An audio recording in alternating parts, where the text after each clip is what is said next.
Hello, this is Storybooks channel. New videos are posted every day. Subscribe and click the bell. The apartment was abuzz with pre-wedding bustle. The happy bride put herself in the hands of her bridesmaids and watched in the mirror the last preparations before leaving for the wedding ceremony. "Nora, you are going to be the most beautiful bride." Helping to put on the dress, one of her friends spoke. "Such a gorgeous dress." Another remarked, "It must have cost a lot of money, right?" "Yes," blushing with pleasure, the bride replied.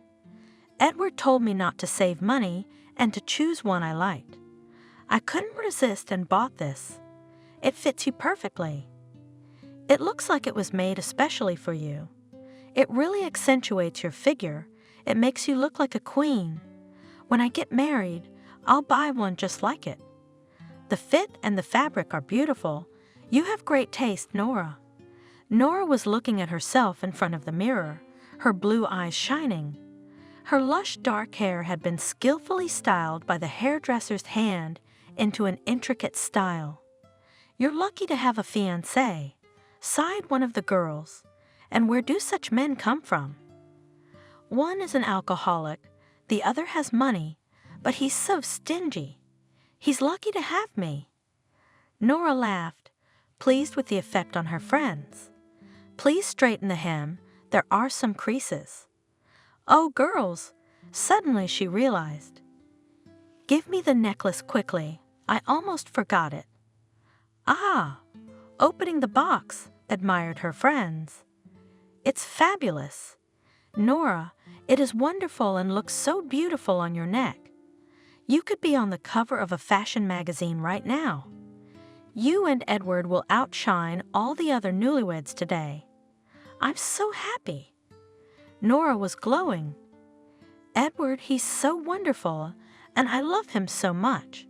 But it took him too long to marry you, and I don't know why he took so long. I knew right away you two would make a wonderful couple. You even look alike. That's the first sign that you were meant to be together. At least we've tested our feelings, and now there's no doubt that we're meant to be together. We have our whole lives ahead of us. In the matter of marriage, rush is not necessary, so that then do not regret, and do not run a year later in the institution of marriage, only already divorced."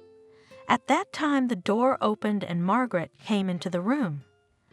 "Mommy, look at me. How do I look?"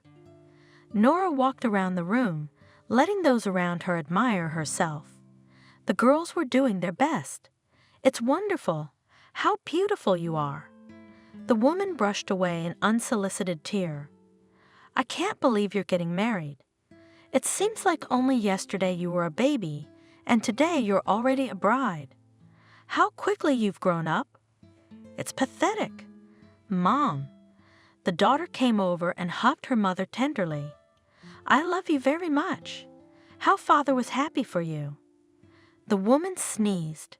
"He has already been with us for 2 years, and still in my head does not fit that I will never see him again." "I'm sorry, dear. I've upset you. I shouldn't have brought him up on a day like this. You've got a wonderful event coming up. Let's stop talking about sad things and enjoy it. Come on, Mommy. I miss my father very much. He's always in my heart." Nora confessed, "I miss him too. I know how hard it is to lose someone you've lived with all your life. He was a wonderful husband and father. Today he would take me to the wedding reception. Yes, we have raised a beautiful daughter. It's a shame he can't see that." Margaret smiled through her tears. "I'm proud of you, daughter. I also dream of grandchildren. You and Edward have already thought about children, haven't you? I hope I don't have to wait another 2 years for them." "Oh, wait." She looked at her daughter questioningly. "Where is Edward? Why isn't he here? We have to leave now. Call him quickly. Where is he? I hope he'll meet us at the wedding venue." "Edward?" Nora was glad to hear her fiancé's voice on the phone. "Edward, can you hear me? Where are you?" The girl angrily interrupted the conversation. She couldn't hear anything. There was some noise in the receiver. It sounded like cars passing by. That's good. The mother was nervous, punctual by nature. She hated those who were late. So we're on the road, no reason to panic. I hope she doesn't get stuck in traffic. Oh, come on, Mommy. He just got a little out of sync. The bride stood up for the groom. You know his work takes up a lot of his time. Something urgent may have delayed him, but he'll make it. What work? It's not what he has to think about right now. You're having a wedding, too. Margaret sighed. They didn't want to have a traditional wedding. With a bride price and contests for the groom, it would have been fun, and the mood would have been festive. You know what kind of wedding my father and I had? The whole yard was celebrating. Something to remember in my old age, but what did you do? My dear Mommy, Nora hugged her mother. It's not fashionable now, you know. People are all busy. They don't want to waste time on old-fashioned rituals. What's the point of all this? What's all this fancy? Mother shook her head reproachfully. Just meet at the marriage ceremony. You are now together for life. It's such an event. Don't be angry, dear. We are not 18 years old. We're adults, modern people. Why do we need these contests, posters, shouting? You also advised me to put a doll on the hood. It's the 21st century. Suddenly, there was an audacious knock on the door. Here comes Edward. With a triumphant look at those present, the bride announced. No, no. Waving her arms, Margaret shouted. Don't you dare come out. It's bad luck to see a bride in her dress before the wedding. Listen to your mother, Nora. Don't go out to him? Mother, Nora laughed. What is this relic of the past? Harry? The smile slipped from her face. We're ready to leave now, but I can't get Edward on the phone. Have you talked to him lately? Do you know why he's late? He wouldn't pick up his cell phone, and now he's disconnected. Nora, with admiration, looking at the flushed girl, the man said, You are amazingly beautiful today. I'm sure you will outshine everyone at the wedding. My heart almost stopped when I saw you. You're dazzling in that dress. I envy Edward. Madam, he bowed jokingly. The carriage is ready. Please follow me. The man bent his arm at the elbow. Nora took him under her arm and followed him to the car. Don't worry about him. Don't overload your pretty head with non-existent problems. Maybe something happened to his phone. That's why he's not answering. I'm sure he's waiting for us at the wedding reception. You should be nervous. Edward can't be late for his own wedding. He's been looking forward to this day. I hope he has. I'm very nervous. Nora? Suddenly one of the girls shrieked. The bouquet! We almost forgot the bouquet. No. Terrified, Margaret shrieked as the young woman prepared to return to the apartment. Don't you dare come back. It's bad luck. Girls, someone take the bouquet. When you leave the apartment, be sure to look in the mirror. Mom, Nora sighed. What kind of prejudice is that? Together with Harry, she headed for the car. Nora, the girlfriends and Margaret followed. We're coming to get you. Don't panic. There's still time to register. Everything will be fine. You'll see in half an hour, this little misunderstanding will be resolved. Expectations were not justified. Among the gathered bridegrooms, the groom was not present. They were approached by friends who cheered the bride. Nora, you are unbelievably beautiful, and your outfit is so gorgeous. Are you upset about something? Where is Edward? Tears welled up in the bride's eyes. Why isn't he here yet? We thought he was coming with you. Don't be upset. She was being comforted from all sides. It's still 15 minutes before the ceremony starts. He'll definitely come, you'll see. He can't leave you just before the registration, can he? Edward is not capable of such meanness. Let's wait. in case something's wrong. He'll come and explain everything. Oh, I don't like this. Margaret was nervous. Call, where did he disappear to? We can't go after him, can we? It's embarrassing. The groom didn't show up at the wedding. He disconnected the phone.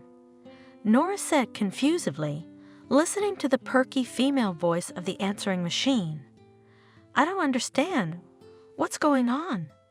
He couldn't have turned off the phone. Her friend reassured her. The battery is probably dead. You know it happens. Or did he change his mind about marrying me? There were tears buried in her wedding dress. Don't make this up, Nora. Edward couldn't do that to you.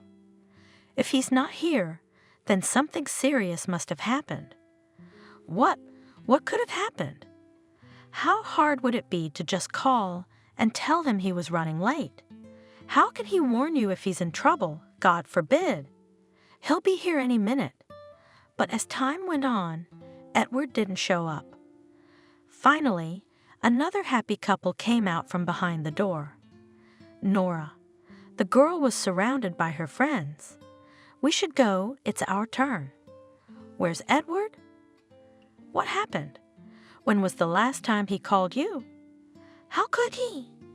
That doesn't sound like Edward. You two didn't have a fight the night before. He couldn't just not come to his own wedding, could he? It can't be. He's crazy about you. Leave her alone. Can you see that the girl is upset? Margaret hugged her crying daughter. We don't know what happened to Edward. We're at a loss. The phone is off. Can't anyone tell us what happened? Why didn't he come? Harry, we all turned to the man. You're friends with Edward, aren't you? Come on, what happened? Why was he so mean to Nora? Did he say anything to you? Think back, Harry. Humiliating, Nora looked at him.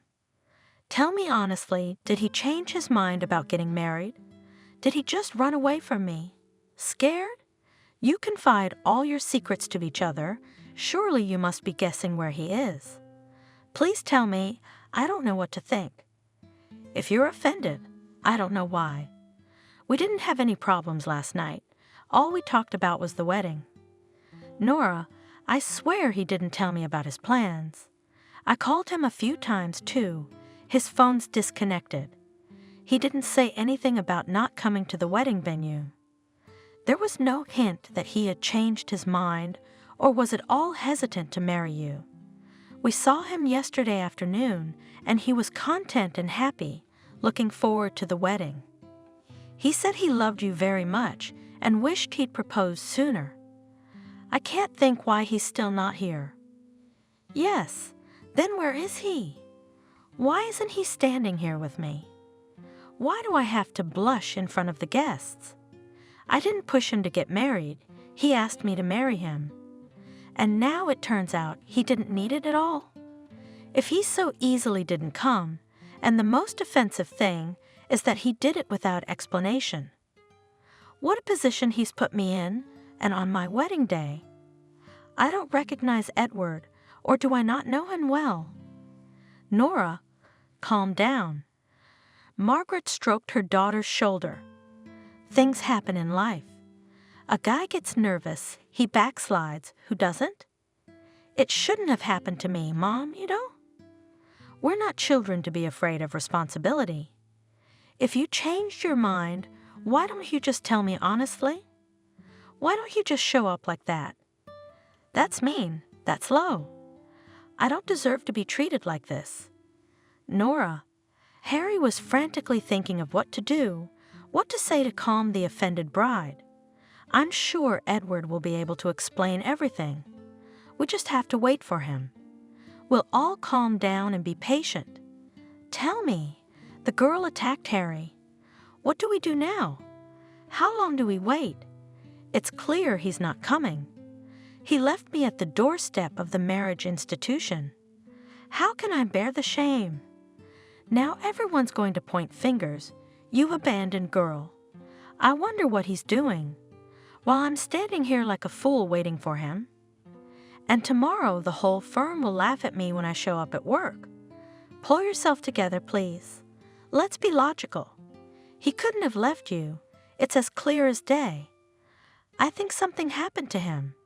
Shit. Edward was nervous. I'm so screwed. How could such a stupid situation happen to me? He stretched his hand up, hoping that a miracle would happen and the phone would catch the network so he could call Nora and explain. You'd have to get stuck in an elevator on the day of your own wedding. Can you imagine what's happening to Nora? But it's not my fault the elevator broke down and the repair crew is in no hurry to get me out of here. I wonder how much longer I'll have to stay here. He dialed the dispatcher's number. Girl, honey, do you realize that I have to get out of here as soon as possible? How long do I have to wait? Are you gonna do anything about it? Listen to me. A woman's voice on the other end of the line answered him indifferently. Stop calling.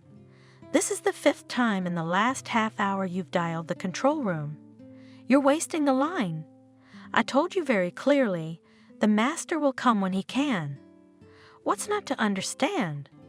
Your situation is not so critical, and in the next house stuck mom with a baby in her arms, and her first priority we must save. Is that clear?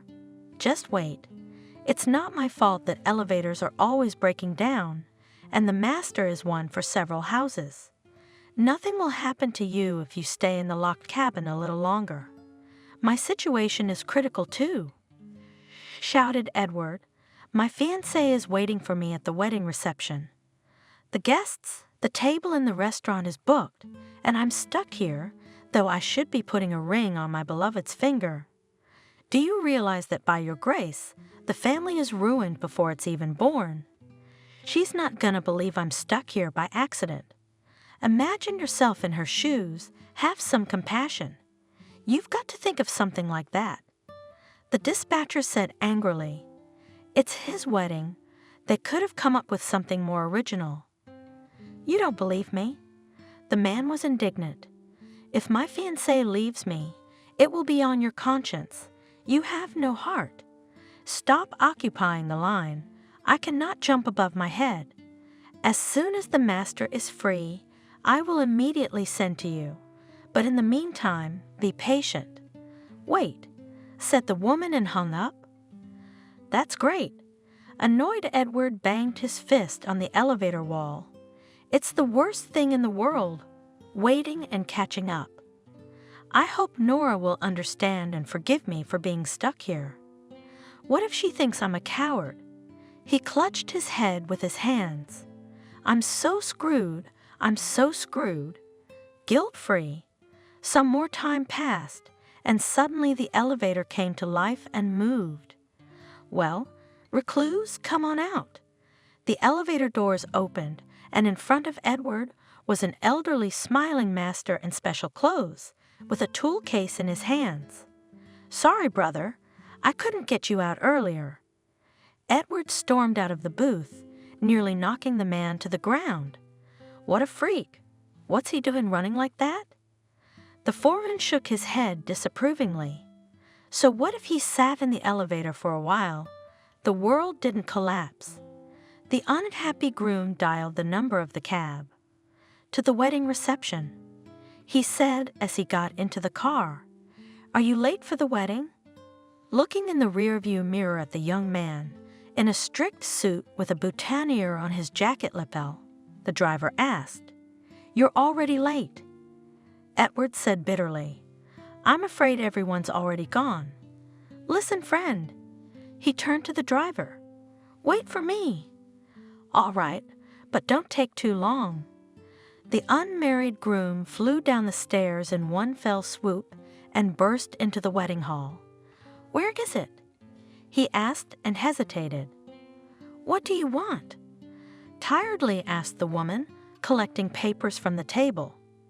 Everyone went away who wanted to be married, and you were looking for whom? A bride? Edward waved his hand hopelessly and went to the cab. On the way, dialing a friend's cell phone number. Harry, where are you? Edward, at last. Where have you been? I'll tell you later. Where's Nora? Well, we're at the restaurant, celebrating a wedding, so it's not a waste. Whose wedding? The man got in the car. Drive to the restaurant. He told the driver and gave the address. When the man entered the hall, the guests immediately quieted down in anticipation, looked at each other, whispered, discussing the appearance of the long-awaited groom. Nora? A friend touched the young woman's arm. Edward is here. Oh my God! Nora splashed her hands. Look who's here! Edward, you're just in time as always, and we've been waiting for you. Daughter, her mother warned her. Stop, don't make a scene. First find out why he was late. Let him explain. I hope he has something to say for himself. What's the matter, Mommy? Why do I need a scandal? Why spoil the party? Come in, Edward. You'll be a guest at our wedding. What are you talking about? The groom is worried. What do you mean, your wedding? What is it? I'm getting married. Congratulations, I got married just like I wanted. How could you get married if I wasn't here? That's exactly why. Nora came right up to Edward. I finally got married, with you as a bride. I'd have had to wait until I retired, and I was tired of waiting for you. Wait a minute. Nora squinted angrily. Let me see, how many times have we postponed our wedding? 3 times, because Edward wanted us to, and he always had a very convincing reason to say no, and now he's finally decided to make me happy. Everything seemed ready for the long-awaited event. The bride circled the hall. The guests are invited. The wedding is scheduled. The restaurant is booked, and suddenly interferes with his majesty of chance. The groom did not show up at his own wedding. Ay, what a nuisance. The bride is weeping. The guests are perplexed. What scandal? Wait. Edward tried to stop her, grabbed her by the arms, turned her around. I can explain everything. There was a funny situation. I got stuck in the elevator. Honestly, I can even bring a certificate from the dispatcher. It's a completely stupid story, like in the joke. And I don't want to hear it. Nora broke free of her ex-fiance's grip. You think it's funny? Let's laugh together. We have a party, guests are here. Tables are booked. We can't waste the good. Friends, she addressed the crowd, who froze, not knowing what to do in such a situation. Let's help ourselves. Everything is paid for. Smile. Toastmaster, invite guests to the table. I want to drink. Why don't we postpone the wedding? Edward tried to stop Nora from going wild. I swear, this is definitely the last time. There's no need to reschedule. I got married. And conveniently, I didn't even have to change anything, just the groom's name. To whom? Edward stared at her, dumbfounded. To your best friend, Harry. So the wedding took place, Edward, but without you. As you can see, there are no irreplaceables. What are you talking about? How could you marry him if you were going to marry me? Are you talking out of spite to me now? I understand, and I'm not even offended. What right do you have to take offense at me? I didn't leave you, you left me. I didn't dump you, Nora. I love you. In despair, Edward didn't know what other words to use to convince his fiancée that it wasn't his fault. I've decided I've had enough, and I've married Harry. Darling? She took the man under her arm, pressed herself against him. Tell my ex-fiancé we married you? So this isn't a joke? Boiling Edward. You just marry the first guy you meet to spite me? Harry's not a first mate. He's been in love with me a long time, and he's always there for me, unlike you. Get lost. You're not welcome here. Honored guests, let's keep the party going. Harry, is she joking? Edward looked at his friend confusedly. He was silent. I don't believe it. You couldn't do this to me. I love you. It's the resentment in you right now. Yes, I postponed the wedding several times, but not because I doubted my feelings for you, but because I was afraid of losing my freedom. Edward, what's the matter? You're free. You're free from your obligations, from me, from having to get married. No one's going to restrict your rights if that's what you're so afraid of. I'm gonna have a man by my side who's not afraid of responsibility. He didn't have to think about whether or not to marry me. He didn't have to wait, check his feelings, talk about his lost freedom. He went ahead and married me. Harry? Edward turned pale and looked at his friend.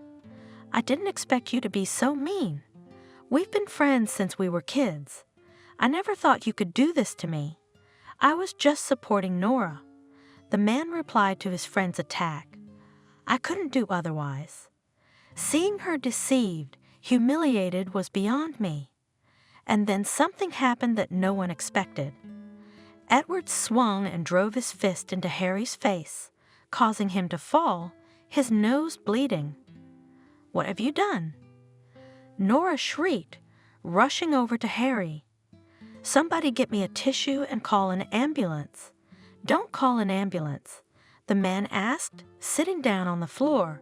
There's nothing wrong with me. I lost more than just my fiancé today. Edward looked contemptuously first at one, then at the other. But also your best friend.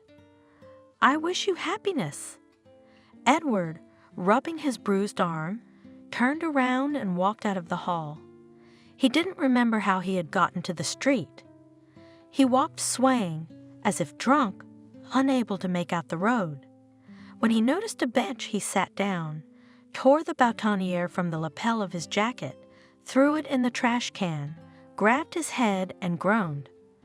A man? He heard a voice beside him. You're not feeling well? Should I call an ambulance? You're not yourself. An ambulance won't help. He looked at the old woman who was staring anxiously at his face. It's all right. Don't worry. Did you have a fight with your wife? She asked sympathetically. Nothing to make up. Who doesn't? Edward looked sadly at the woman, but said nothing. She stood by him for a while and then walked away. The man got up, caught a cab, and in a few minutes was already entering the entrance of his house. Now you work like clockwork, he grinned, when the elevator doors opened obligingly in front of him.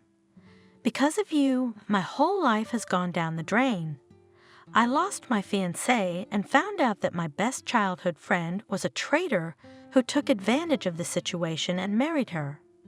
How am I supposed to move on with my life? He stepped out on his floor, opened the apartment door, stumbled through the suitcases in the floor of the dark hallway. We had to.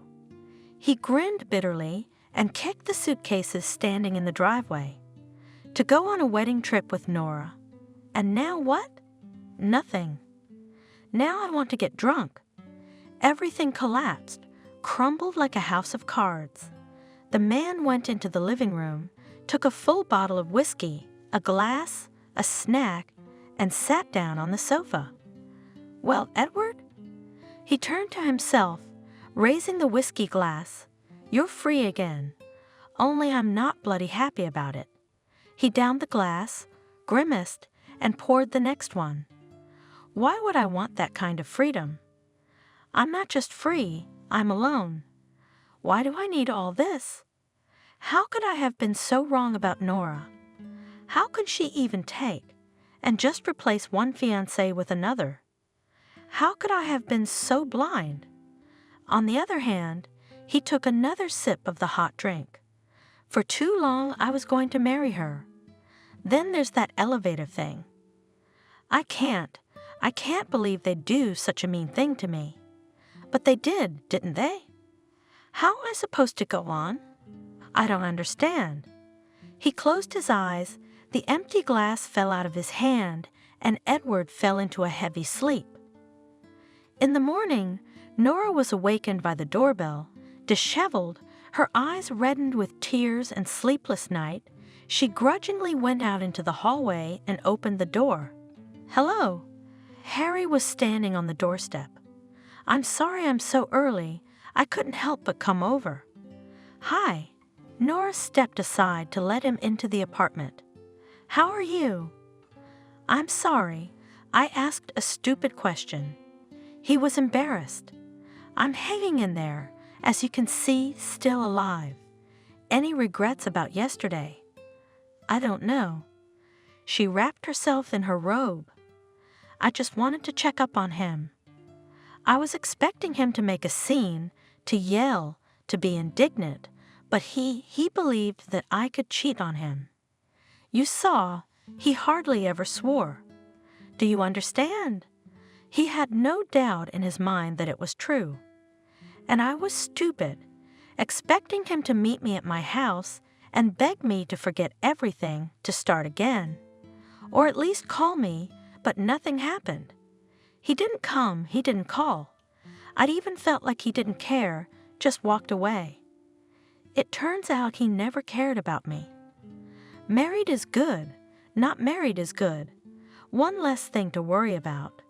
The shame is not that he was late to the marriage ceremony, but that he believed in treason and did not even allow the thought that I deliberately invented everything. You're wrong. I'm sure Edward is very upset about what happened. You're his most precious possession. At least that's how it always seemed to me. I was wrong when I thought he loved me. I imagined that we'd be happy, that we'd be together forever, that we'd make a perfect couple. I pictured in my mind what a good father he'd be. I made plans for the future. God, she covered her face with her hands. How stupid and naive I was. I should have forgotten about him the first time he moved up the wedding date. He said it was temporary, that he was having some problems at work, and he didn't want them to mar our married life. But it was. I know what I'm talking about. Then he postponed the date again, explaining that he was offered an extra job and he wanted to earn more money for our wedding, and a part-time job would not be superfluous, and I believed again. The girl smiled unhappily. You should trust him.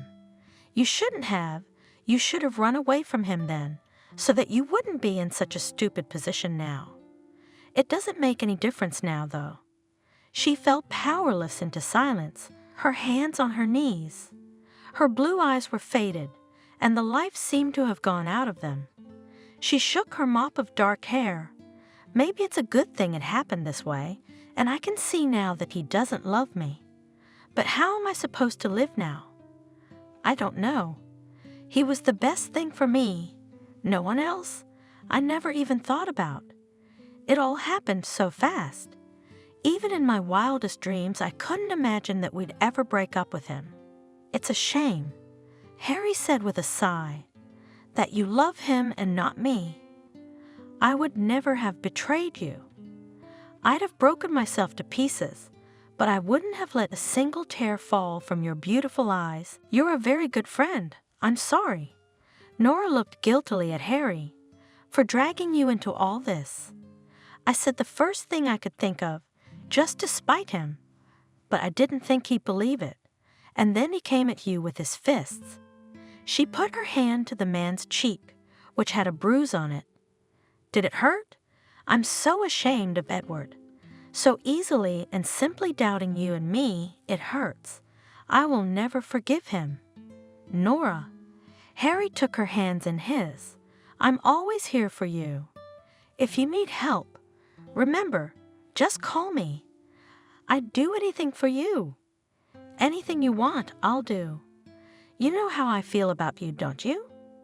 Harry, you're so good, but I love Edward and I can't help it. So what's next? If he doesn't call, are you just going to suffer? I'll go. She stood up resolutely. I'll talk to him quietly, explain everything. I think he's already realized that he made a mistake, but he's afraid to admit it. You know he's proud, and then I need to find out if he was really delayed by the elevator. That story sounds too far-fetched. What if it really happened? Then what if I was wrong to be mad at him? Let you down? No, thank you. Nora shook his hand, looking at him gratefully. I'll do it.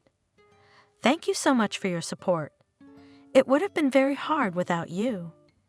I can imagine how you must be feeling about the fight with Edward. I'm ashamed to be the bone of contention between you two. When I explain it to him, I'm sure you'll reconcile and he'll understand. After seeing Harry off, the girl quickly cleaned herself up and went to her lover's house. She imagined that they would laugh about the accident, hug, Edward would kiss her, and everything would be like it was before. Nora firmly pressed the call button and was answered by silence. Strange, she said thoughtfully. It doesn't open. Where could he have gone? Maybe he went to the store. I'll try calling. She dialed the man's number. No answer? Why? Doesn't want to talk? The girl still stood under the doors and then returned home. There her mother was already waiting for her. Daughter, where have you been? I'm exhausted. Why don't you answer the phone? I turned off the sound. I don't want to talk to anyone. Sorry, even to you, I wanted to be alone. Nora went into the living room without undressing and sank down tiredly on the sofa. Mom, he's not home. He's not answering my calls. What am I going to do? I feel so bad. Did you go to Edward? My mother was surprised. Don't you have any pride left? I did. I wanted to tell him everything, but I kissed the closed door and came back with nothing. Well, what did you want? After news like that, any man's gonna lose his temper. It's all right. He'll pout and come back. I didn't think my innocent deception would go this far. I didn't even think he'd believe it. He should have realized that you can't change from one groom to another in a few minutes before registration. He must have been so angry with you that he lost his judgment. He was jealous of Harry, especially since he added fuel to the fire with his declaration of love for you. I didn't even realize he was secretly in love with you, always keeping a low profile with Edward. I don't know what to do. Nora was desperate. I love Edward. I don't need anyone but him, and he won't even try to talk to me after everything. How do I get him back? How do I make him listen? Mommy? She rushed to her mother, hugged her. I don't want to live without him. Oh, daughter, I'm not a good counselor. If he loves you, he'll come back. Or maybe it was just an excuse to finally let you realize that for him, bachelor life is better than marital duties. There's a kind of man who's not cut out for married life. I don't believe that. This isn't about Edward. Time will tell, but in the meantime, try to calm down. Look at what happened as a test of your feelings, and let him come to his senses. You need a break from each other, and then you'll get together and talk about it. Figure out who's right and who's wrong. How am I going to get to work? The girl cried. You'll have to see him every day. I don't know how. Should I quit? You'll get over it. God put up with it. Smart people will understand and sympathize, but fools talk, and forget. And then maybe things will get better for you. A week later, Nora returned to work. She slowly approached the office. Her heart was racing. As soon as she entered the office, the firm's chief gossip girl immediately flew in. You're a very good friend. I'm sorry. Nora looked guiltily at Harry. For dragging you into all this. I said the first thing I could think of, just to spite him. But I didn't think he'd believe it. And then he came at you with his fists. She put her hand to the man's cheek, which had a bruise on it. Did it hurt? I'm so ashamed of Edward. So easily and simply doubting you and me, it hurts. I will never forgive him. Nora, Harry took her hands in his. I'm always here for you. If you need help, remember, just call me. I'd do anything for you. Anything you want, I'll do. You know how I feel about you, don't you? Harry, you're so good, but I love Edward and I can't help it. So what's next? If he doesn't call, are you just going to suffer? I'll go. She stood up resolutely. I'll talk to him quietly, explain everything. I think he's already realized that he made a mistake, but he's afraid to admit it. You know he's proud. And then I need to find out if he was really delayed by the elevator. That story sounds too far-fetched. What if it really happened? Then what if I was wrong to be mad at him? Let you down? No, thank you. Nora shook his hand, looking at him gratefully. I'll do it. Thank you so much for your support. It would have been very hard without you. I can imagine how you must be feeling about the fight with Edward. I'm ashamed to be the bone of contention between you two. When I explain it to him, I'm sure you'll reconcile and he'll understand. After seeing Harry off, the girl quickly cleaned herself up and went to her lover's house. She imagined that they would laugh about the accident, hug, Edward would kiss her, and everything would be like it was before. Nora firmly pressed the call button and was answered by silence. Strange, she said thoughtfully. It doesn't open. Where could he have gone? Maybe he went to the store. I'll try calling. She dialed the man's number. No answer. Why? Doesn't want to talk? The girl still stood under the doors and then returned home. There her mother was already waiting for her. Daughter, where have you been? I'm exhausted. Why don't you answer the phone? I turned off the sound. I don't want to talk to anyone. Sorry, even to you. I wanted to be alone. Nora went into the living room without undressing and sank down tiredly on the sofa. Mom, he's not home. He's not answering my calls. What am I going to do? I feel so bad. Did you go to Edward? My mother was surprised. Don't you have any pride left? I did.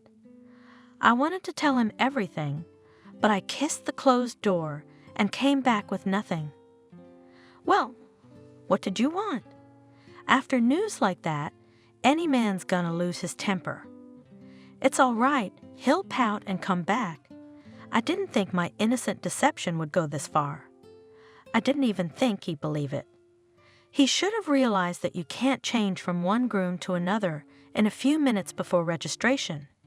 He must have been so angry with you that he lost his judgment. He was jealous of Harry, especially since he added fuel to the fire with his declaration of love for you. I didn't even realize he was secretly in love with you, always keeping a low profile with Edward. I don't know what to do. Nora was desperate. I love Edward. I don't need anyone but him, and he won't even try to talk to me after everything. How do I get him back? How do I make him listen? Mommy? She rushed to her mother, hugged her. I don't want to live without him. Oh, daughter, I'm not a good counselor. If he loves you, he'll come back. Or maybe it was just an excuse to finally let you realize that for him, bachelor life is better than marital duties. There's a kind of man who's not cut out for married life. I don't believe that. This isn't about Edward. Time will tell, but in the meantime, try to calm down. Look at what happened as a test of your feelings, and let him come to his senses. You need a break from each other, and then you'll get together and talk about it. Figure out who's right and who's wrong. How am I going to get to work? The girl cried. You'll have to see him every day. I don't know how. Should I quit? You'll get over it. God put up with it. Smart people will understand and sympathize, but fools talk, and forget. And then, maybe things will get better for you. A week later, Nora returned to work. She slowly approached the office. Her heart was racing. As soon as she entered the office, the firm's chief gossip girl immediately flew in. Nora, Wendy looked at her curiously. When I found out that your fiancé left you, Right before the marriage ceremony, I almost went crazy. How could he do that to you?" She looked at the girl with sympathy. "Poor girl. I probably would have died of grief. But I didn't want to die sorry. I was just speaking figuratively, no offense. I can imagine how you must be feeling right now. What happened? Why did he do that to you? We've had the whole office buzzing for a week, and we were supposed to celebrate your wedding today. How pathetic is that? Tell me, why didn't the wedding happen? I'm dying of curiosity. Did you find out he's seeing someone else?" "Yes, Edward and I didn't get married, but don't sensationalize the news." "Why not?" "Why didn't we?" "Because he was late for the wedding." "What do you mean he was late?" The woman was stunned. "Does that happen?" "As you can see, it does. He was late through no fault of his own. He was on his way to the wedding venue, but he got stuck in the elevator." "Really? What a number!" Wendy listened avidly to the story of Nora and Edward's breakup, her eyes almost bulging with surprise. "So what now? Have you set a new wedding date yet?" "When?" "No, we've decided to break up." "What do you mean, break up?" "You two are such a beautiful couple, and you've been together for months.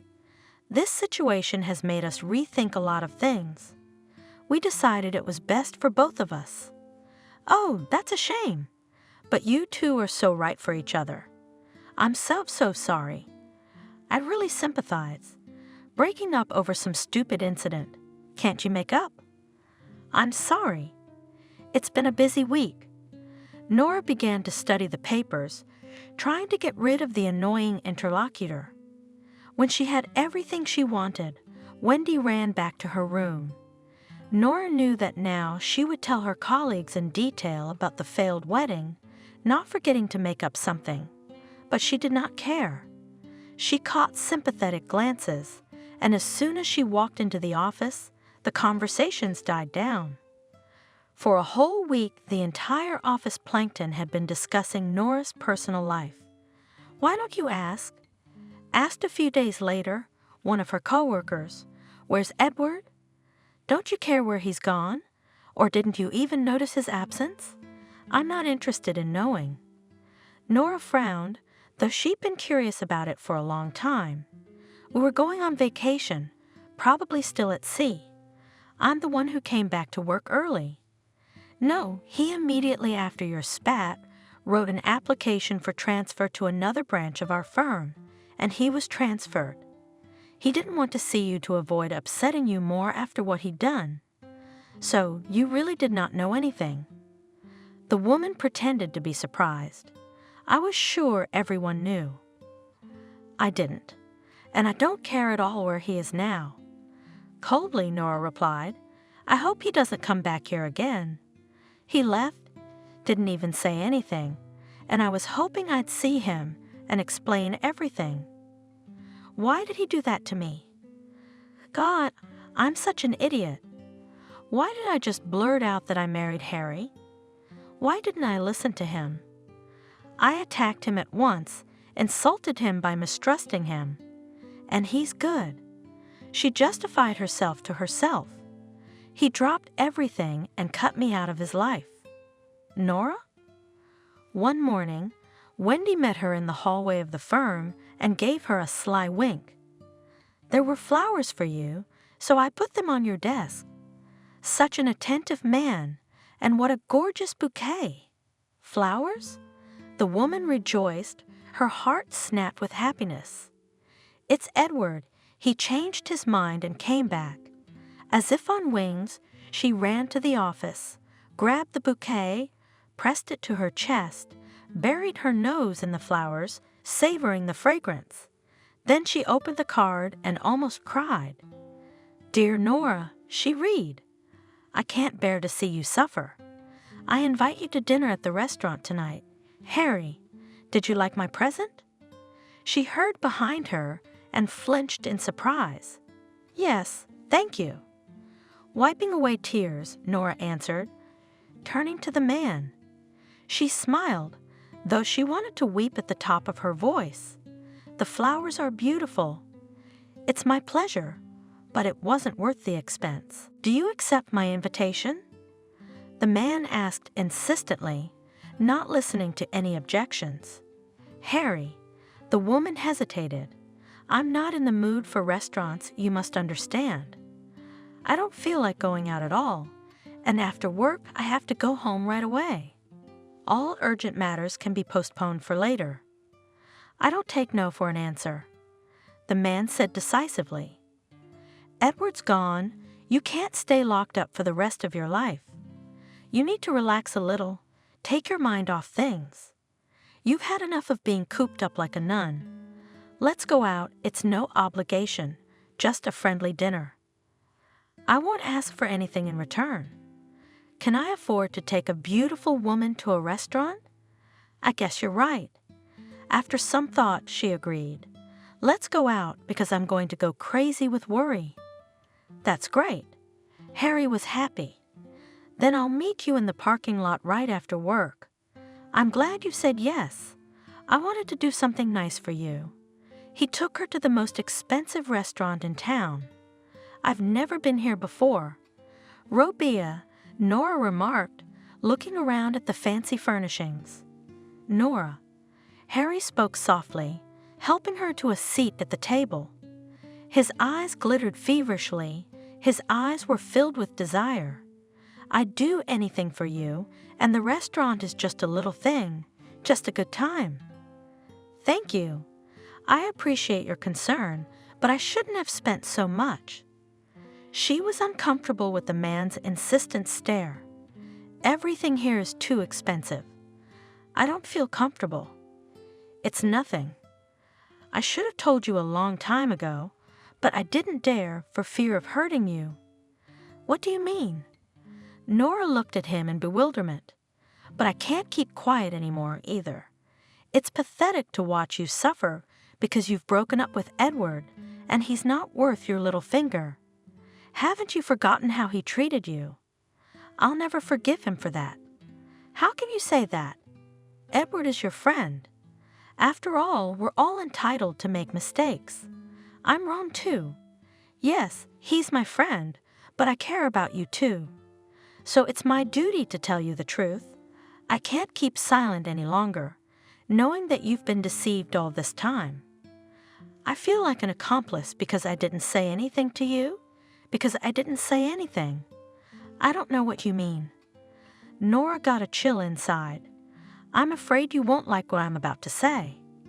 Harry paused for a moment, then continued. "Edward has another woman, and she's expecting a child with him. He's been hesitant to tell you, so he's been holding off on the wedding. The elevator was just an excuse to finally break up with you for good. You know he left right away, right? He left with that woman. But they're probably already married because the baby's due soon. Edward, cheating though he was, couldn't leave the baby without a last name. That's why he disappeared so quickly." "No," with tears in her eyes, Nora whispered. "He couldn't do this to me." "I don't believe you. I would have known, felt that he had another. Are you saying this so I won't be so hurt by his betrayal? But you're making it worse. Shut up. I don't want to hear any more about it. I understand," Harry said softly, taking her hands in his. "You love him, but he has neglected your love for another woman. And that's the truth he kept from you and demanded my silence. He didn't have the courage to confess his adultery. He ran away like a coward, unable to appreciate your feelings. He's not worthy of your love. I realize you're confused and depressed, thinking you're alone, but you're not. There is a man next to you who is ready to support you, to protect you, to warm you with his warmth. Look at me, Edward's gone and I'm here. What do you want from me?" Tears were streaming from Nora's eyes. She hardly knew what was happening. There was only one thought running through her mind. He has another. He's had another woman all this time. Why did I ignore the obvious? Was I afraid to find out the truth? No, it can't be. Edward is incapable of lying. I feel in my heart that it's a deception, a trap, and if it were true. She was tormented by the worm of doubt in her heart. Nora, Harry caught her eye. You know how I feel about you, don't you? If you agree to give me a chance to be there for you, to support you, to comfort you, I will prove that my love is stronger. I'll do anything to make you forget to even think about him. But I don't love you, frankly confessed the young woman. And I don't think I'll ever love you the way I love Edward. Why do you need me? It doesn't matter. Harry hurried on, noticing the change in her eyes. First surprise, then doubt. I assure you that my love is enough for the two of us, and in time you will love me too. Just don't refuse now. Think about it. I'm in no hurry. Promise to think about it. I don't need much, just to know that I have at least a modicum of hope that I'll feel the same way. And Nora suddenly realized that she needed a man's firm shoulder right now. Harry was so sincere that she believed him. Yes, I promise to think about it. She answered the persistent Beau. Thank you. He sighed in relief and started kissing her hands. You don't know how happy I am to hear you say that. I've always been jealous of Edward. Even in my mind, I was afraid to think of you in any other way than as my best friend's fiancé. And now I am free to look at you with tenderness, with love, and no one can stop me from doing so. You are my goddess. I am ready to pray to you. Nora blushed at such words. Harry, you're rushing things. Yes, I am. Because I've lost a lot of time envying other people's happiness, but now I won't miss the opportunity to make you mine. Harry wooed her beautifully. Nora had heard the office gossip about her and Harry's relationship more than once. Look at her. No sooner had the trail of one suitor gone cold than another appeared. She's not the least bit embarrassed to accept his advances. Some people are lucky. You don't know how to get one, but she has 2 suitors at once. What do they see in her? No skin, no face. Don't tell me she's beautiful, stylish. What's wrong with me? What's wrong with me? Maybe she knows some kind of spell for men. Let's ask her. Happy. Harry puts flowers on her table every morning, takes her to restaurants. But I don't think she's very happy about it. She's still pining for Edward. No, Harry's as good a groom as Edward. Nora was uncomfortable with such talk, but she tried to ignore it. There was indeed a bouquet of flowers waiting for her every morning. Why, Harry, why? It's such a waste of money. Don't. It makes me uncomfortable in front of my coworkers. I like it. It's fun, he told her. To please the woman I love, and I don't care about the people around me. You're giving food to the gossip mongers. So what? Let them envy you, but tonight we're going to the theater. He put the tickets in front of her. Harry. Nora shook her hands. It's been 100 years since I've been to the theater. Thank you. I knew you'd like it. The best reward for me is seeing the smile on your face. I'm happy I can take your mind off your sad thoughts for a while. I'm very grateful to you. Nora was embarrassed when, at times like this, Harry tried to hug her and kiss her.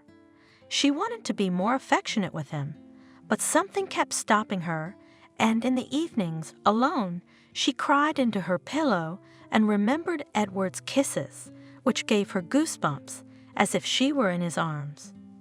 Harry had been paying attention not only to Nora, but to her mother as well. What a man! She admired Harry when he once again presented her with a small gift and flowers. Attentive, caring, and he loves you, you can tell. What more do you want? What do you want? That's the kind of man every woman dreams of. Is one better than the other? What do you see in Edward? Where is he now? No one knows. Never heard from, never seen. Vanished, as if he never existed, and Harry's always there. If he proposes, don't you dare refuse. There's no such thing as a man on the prowl. Mama, I don't love him. How can you marry without love? You'd be fooling him and yourself, and then you'd suffer all your life. So what is she going to suffer? There's your love. How did it turn out? Tears and sleepless nights. Have you seen yourself in the mirror? Only eyes left on your face, and they'll soon be tears. The main thing is that the man loved, and you respected him, and then you will not notice how you fall in love. Such a man is easy to love. It was 6 months before Edward disappeared. One day Harry, waiting for her after work, said, "I've asked our director for a few days' vacation without your consent." "Why?" Without looking at the man, Nora asked. "I'm not going anywhere. I bought a vacation home. A change of scenery won't hurt you. I can't look at you without crying." And then he smiled enigmatically. "I have a surprise. Shall we go? The hotel's booked. They're waiting for us. By the way, your mom approved the trip." "Okay, let's go." With a sigh, the woman agreed. "Just promise me if I don't like it, we'll come back right away." "Deal." Cheerfully, the man replied. "But I'm sure you will still be begging me to stay there." Vacation in Sosnovy Bor, on the shore of a picturesque lake, did its job. Nora was revitalized, smiling more often. "How grateful I am to you for bringing me here." The woman confessed once, admiring the sunset. The dark surface of the lake had a calming effect on her. "I knew you'd like it. It's nice and quiet here. No one is whispering behind your back, discussing your personal life. It's a shame we can't stay here forever, but we can always come back." The last night they sat at the restaurant for dinner. "Nora, do you know how I feel about you? I've waited a long time for this moment, and now I've made up my mind." He took a velvet box out of his jacket pocket, opened it, and said solemnly, "Marry me. I promise you will never regret that you said yes to me. I love you very much, and I hope one day you'll say those words to me too. Why aren't you saying anything? Do you agree?" "Yes," Nora answered decisively. "I agree to marry you." Harry rejoiced. He put a small diamond ring on her finger. "My beloved." Holding her hands in his and looking at her admiringly, said the satisfied groom, "We have many beautiful days ahead of us without cloudy family happiness. You don't realize what a gift you have given me by accepting my proposal." Nora didn't feel particularly happy about the upcoming wedding. "I'll try to love him in time," she consoled herself. Mama was right. It's a win-win situation. Who else would I wait for? And Harry, here he is, kind, gentle, tender, affectionate. What about Edward? It's a pain in my heart. He's with someone else. I must forget him, erase him from my memory. Nora and Harry had been married for almost a year. He was madly in love with her, trying to win the young woman's affection. He gave her gifts, took her on weekend trips, bought her a car. Alas, Nora did not reciprocate. "I don't see any joy on your face." Her mother was so impressed with her. "Harry would go to pieces to get any sign of attention from you, and you can't get enough. What do you want? Why do you torture him?" "Mom, I don't know why I married him. I don't feel anything for him. It's been a year, and we're like strangers. I think we made an irreparable mistake getting married. He played on my loneliness after I broke up with Edward. I didn't realize what I was doing, and I don't know how to fix it now." "What? Are you crazy? Is this how you respond to his concern? Is it hard for you to be nicer to him? He's a good man, and he deserves your attention. He wants kids. So give him a child. Then the stupid thoughts will go out of your head. You're the one who's doing nothing. When you have a baby, You won't have time to think about silly things. Children bring us closer together. How can I have a child with a man I don't love? Do you want him to be miserable like his parents? No, I'd rather be alone. What are you making up? The mother was indignant. You're ungrateful. I don't know how Harry still puts up with you. If I were him, I'd have dropped everything and run away. Mother, how can you talk to me like that? I was hoping you'd be supportive. You're my daughter, but I can't bear to see you both suffer. And it's all your fault. Do you know how many families live without passion for each other? And they have babies. Did you and Dad ever really love each other? We're different. Mother was embarrassed. So do I, Mommy. I want to wake up and fall asleep in the arms of a desirable man and not shudder at his every touch. I think I'm gonna go. She immediately got ready and went outside. It was a beautiful spring day.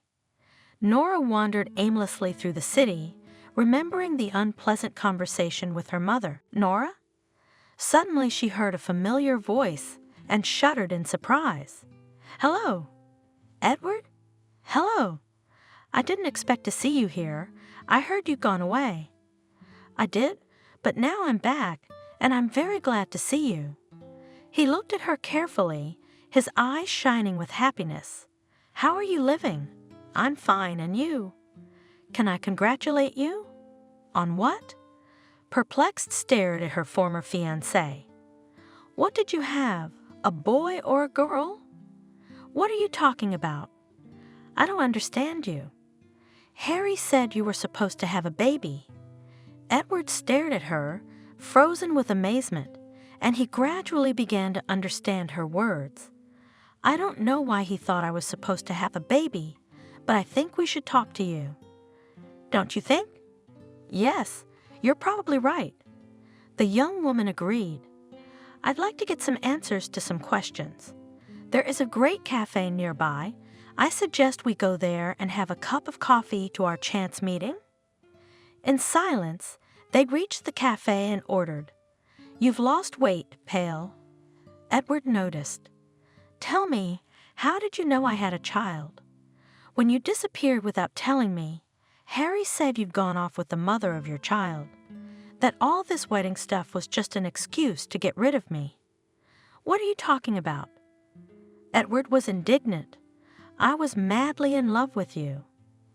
Yes, I was afraid of losing my freedom, but that's the fear of a bachelor. I couldn't imagine life without you. How could you even think that about me? Why would I deceive you? I never had any other woman. I only wanted you. And yet, you immediately believed that I changed my fiancé at the marriage ceremony. So you didn't trust me. Jealousy blinded me. I realized later that I was wrong. I realized I had wronged you undeservedly, but I couldn't get over my pride. I was hurt when you refused to believe the elevator story. So we both overreacted? That's what it turns out. I was really sorry I left so soon. I wanted to come back, but I found out you were married. I never would have married if I hadn't known you had another woman. Harry assured me you'd been with her a long time, and then told me you were having a baby. This news completely threw me off balance. I had no reason not to believe him. I was confused, I was all alone, and the resentment I felt for you all blurred. So what do you mean, Harry lied to me? Of course he did.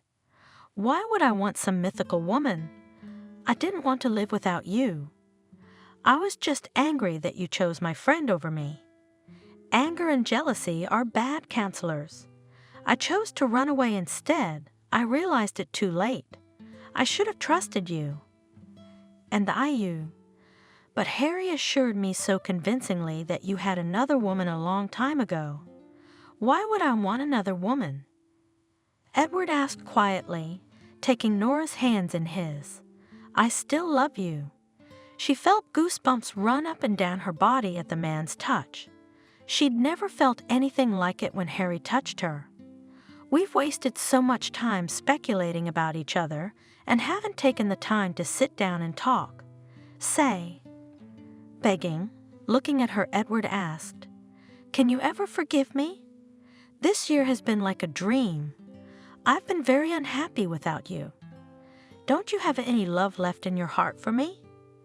I thought I had fallen out of love with you because you cheated, but now I realize I still can't live without you.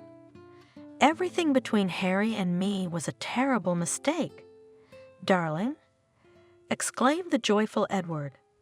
The cafe patrons looked at him perplexedly. "You can't imagine how much I've missed you. I don't want to let you go. I want to kiss you, caress you. Why don't we run away from here? Get a hotel room. Let's do it." "Goodbye," laughed Nora. "I missed you too.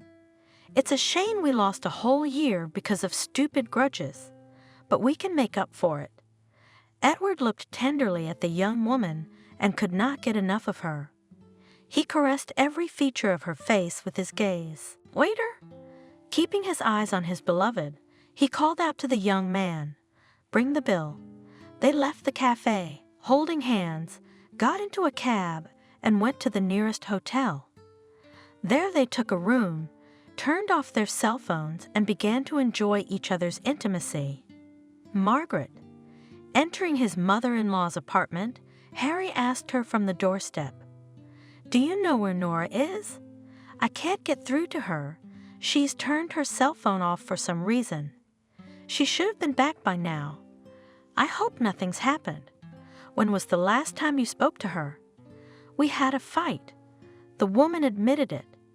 And she left. I don't know where she went. I'm going to try calling her myself. It's really disconnected." Margaret looked at the phone receiver in confusion. "Maybe the battery's dead, and she's at her girlfriend's. Did you call them and find out?" "I called all her friends," the man said worriedly. "No one's seen her. I don't know where she could have gone. As long as she's okay, it's not a big deal." Trying to reassure my son-in-law, Margaret. "Maybe she's already home, went for a walk and got held up. You go ahead. If I see her, I'll call you. You can rest assured." "Yes, I think I'll go. Maybe she really is back already. It's still weird that you didn't tell anyone. Just let me know so I don't worry if she comes home." The woman asked.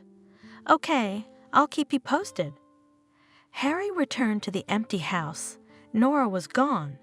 He was out of his mind with worry.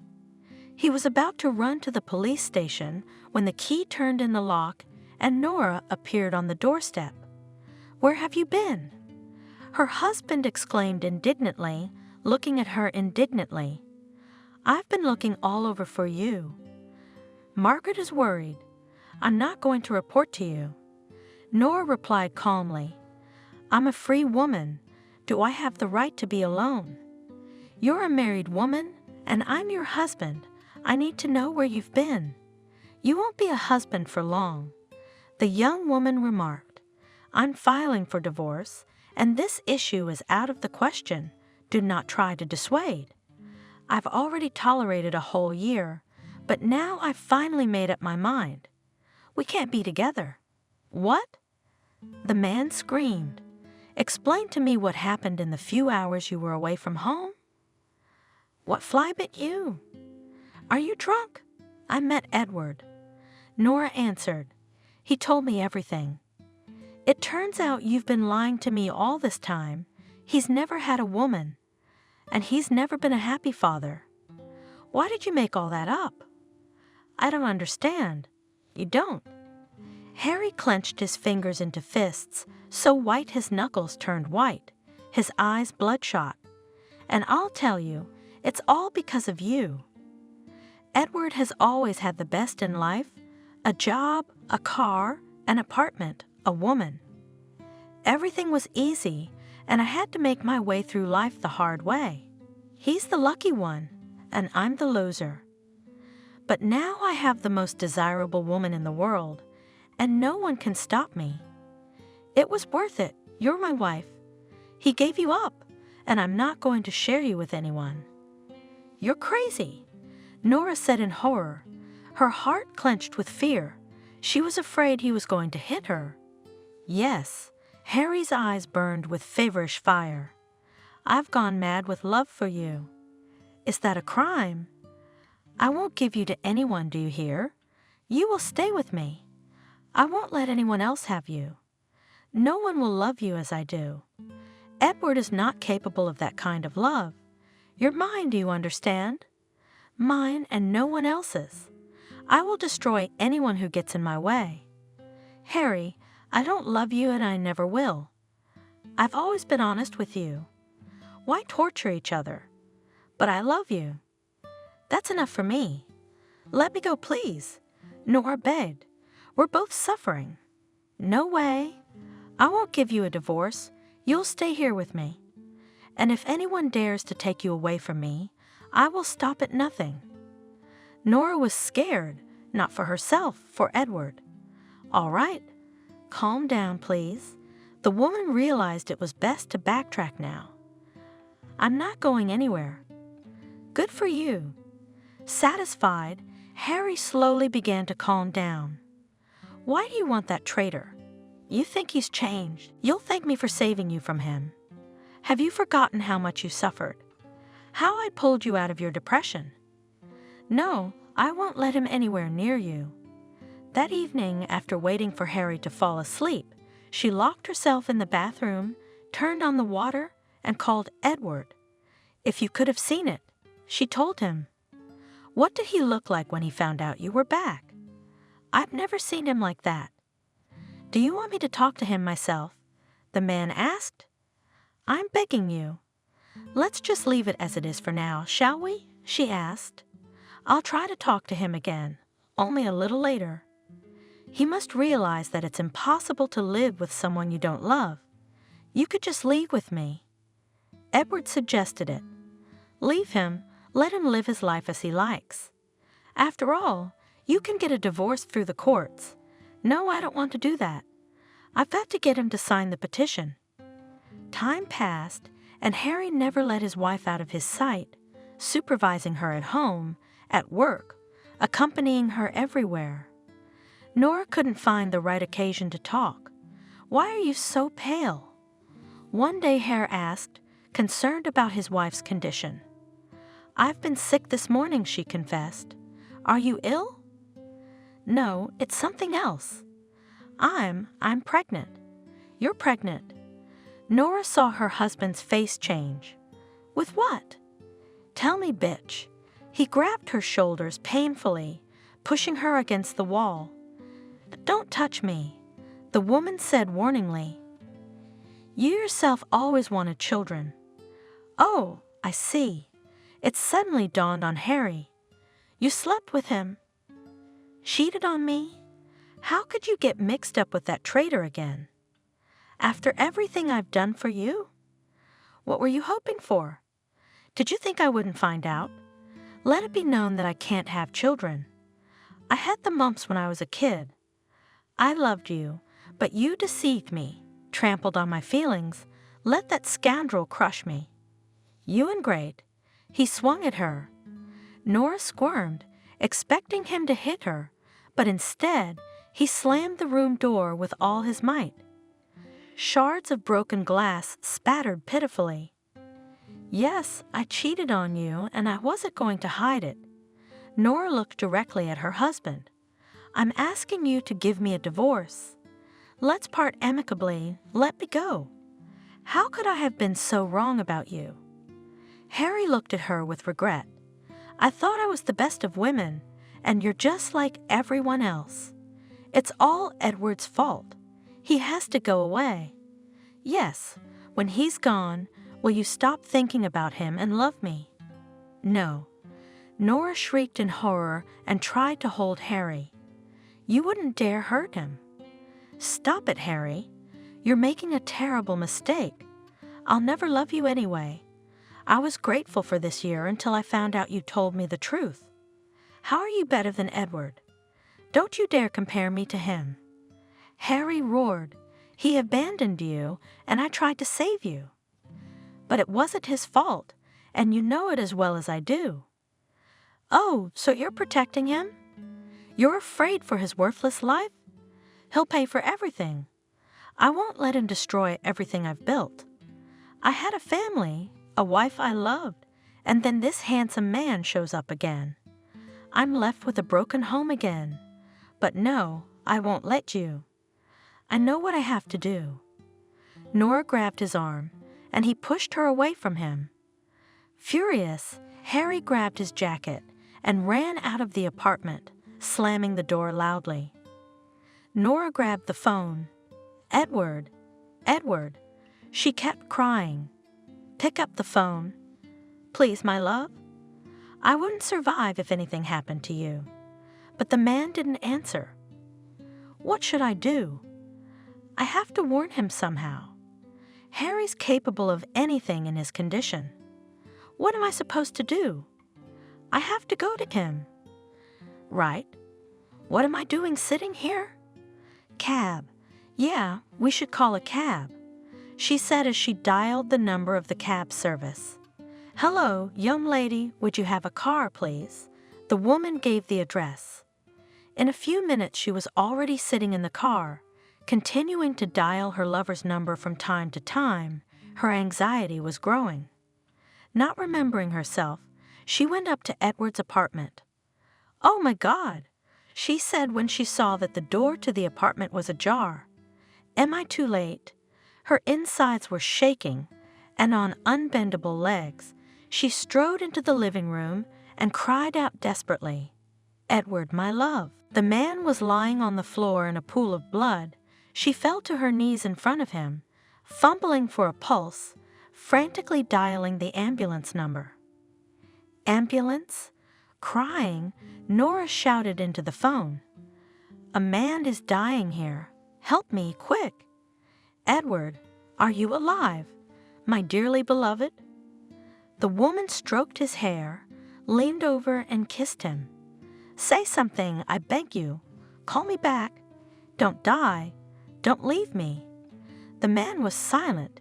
His face was dead pale. The doctors arrived about 10 minutes later, quickly assessed the situation. Who are you to the victim? The doctor asked sternly, and how did you get into the apartment? I'm his fiancée. The apartment was open, so I went in. The victim's head is smashed and he's unconscious. I'll have to call the police. Yes, do what you have to do. You'll have to wait for the police to arrive and tell them what happened. But I didn't see anything. I came in and Edward was already on the floor. You'll still have to explain yourself to the police. We can't stay here. Your friend needs to be in intensive care right away. But I wanted to come with you. Your fiancé is still unconscious. You're more important. Come back later when he comes to his senses. The doctor gave me the address of the hospital. Nora was afraid to be alone in the apartment, afraid that Harry might come back. The young woman flinched when the doorbell rang. Open up, police. She heard it and opened the door. The police inspected the apartment. They found no signs of forced entry, nor did they find the crime weapon. Who could have done it? The investigator asked her directly. Do you have any idea? I think my husband did it, Harry. Didn't you say the victim was your fiancé? My husband and I were getting a divorce. It's a very complicated story. Well, interesting. The coroner sat down in a chair in the living room, put his foot on his leg. Tell me your story, young lady, in detail. Nora told everything, starting with her and Edward's wedding. So you think your husband might have hit Edward? I'm afraid he did. Wiping away her tears, Nora said, We'd had a fight, and I asked him to give me a divorce. He became furious, threatened, and then ran here. I didn't have time to warn Edward. And where is Harry now? You don't know. Did you call him? No, I never saw him again. Do you have a key to this apartment? No. The door was open when I got here. The landlord must have let him in. if the door was intact. Of course, Edward didn't feel threatened because they were best friends. "Okay, we'll figure it out, but you guys be careful.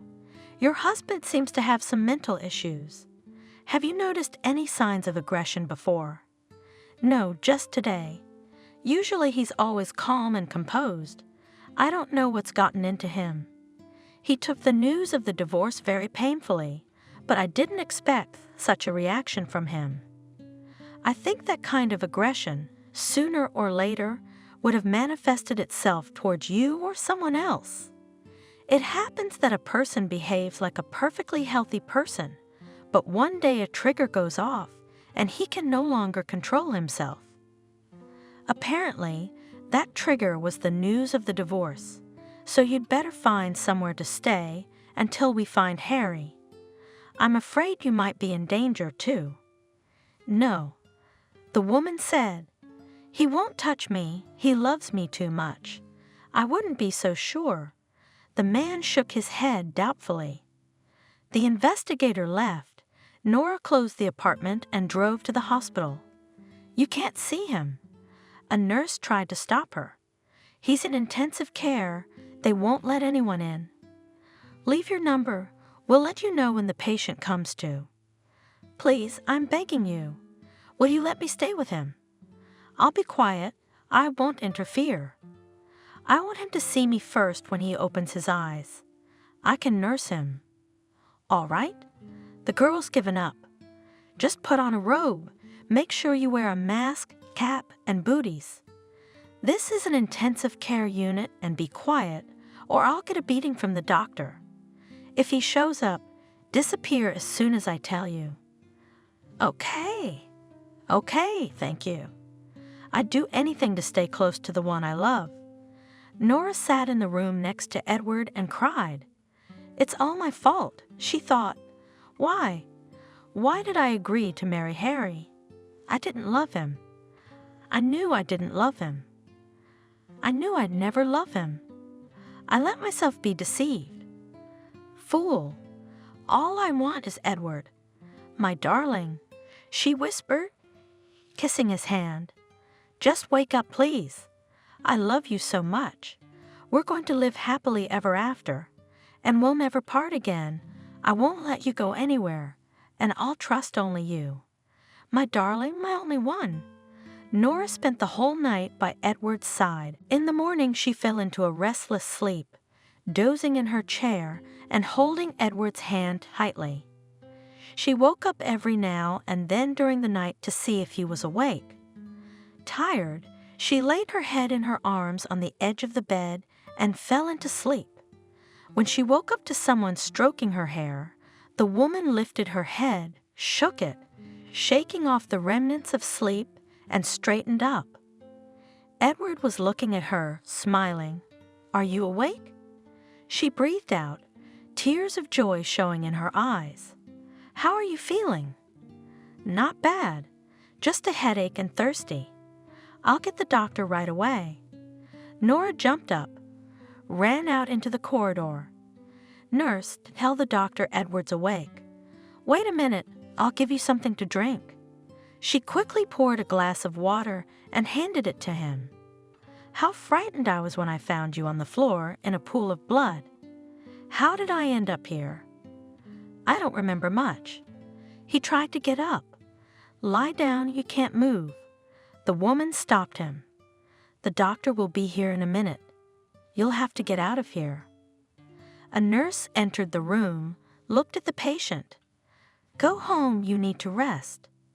The doctor will examine him, prescribe treatment, and come back in the evening. I think he'll be able to talk to you by then. Don't miss him." Nora leaned over Edward, kissed him. "I'll be right back. I promise not to be long."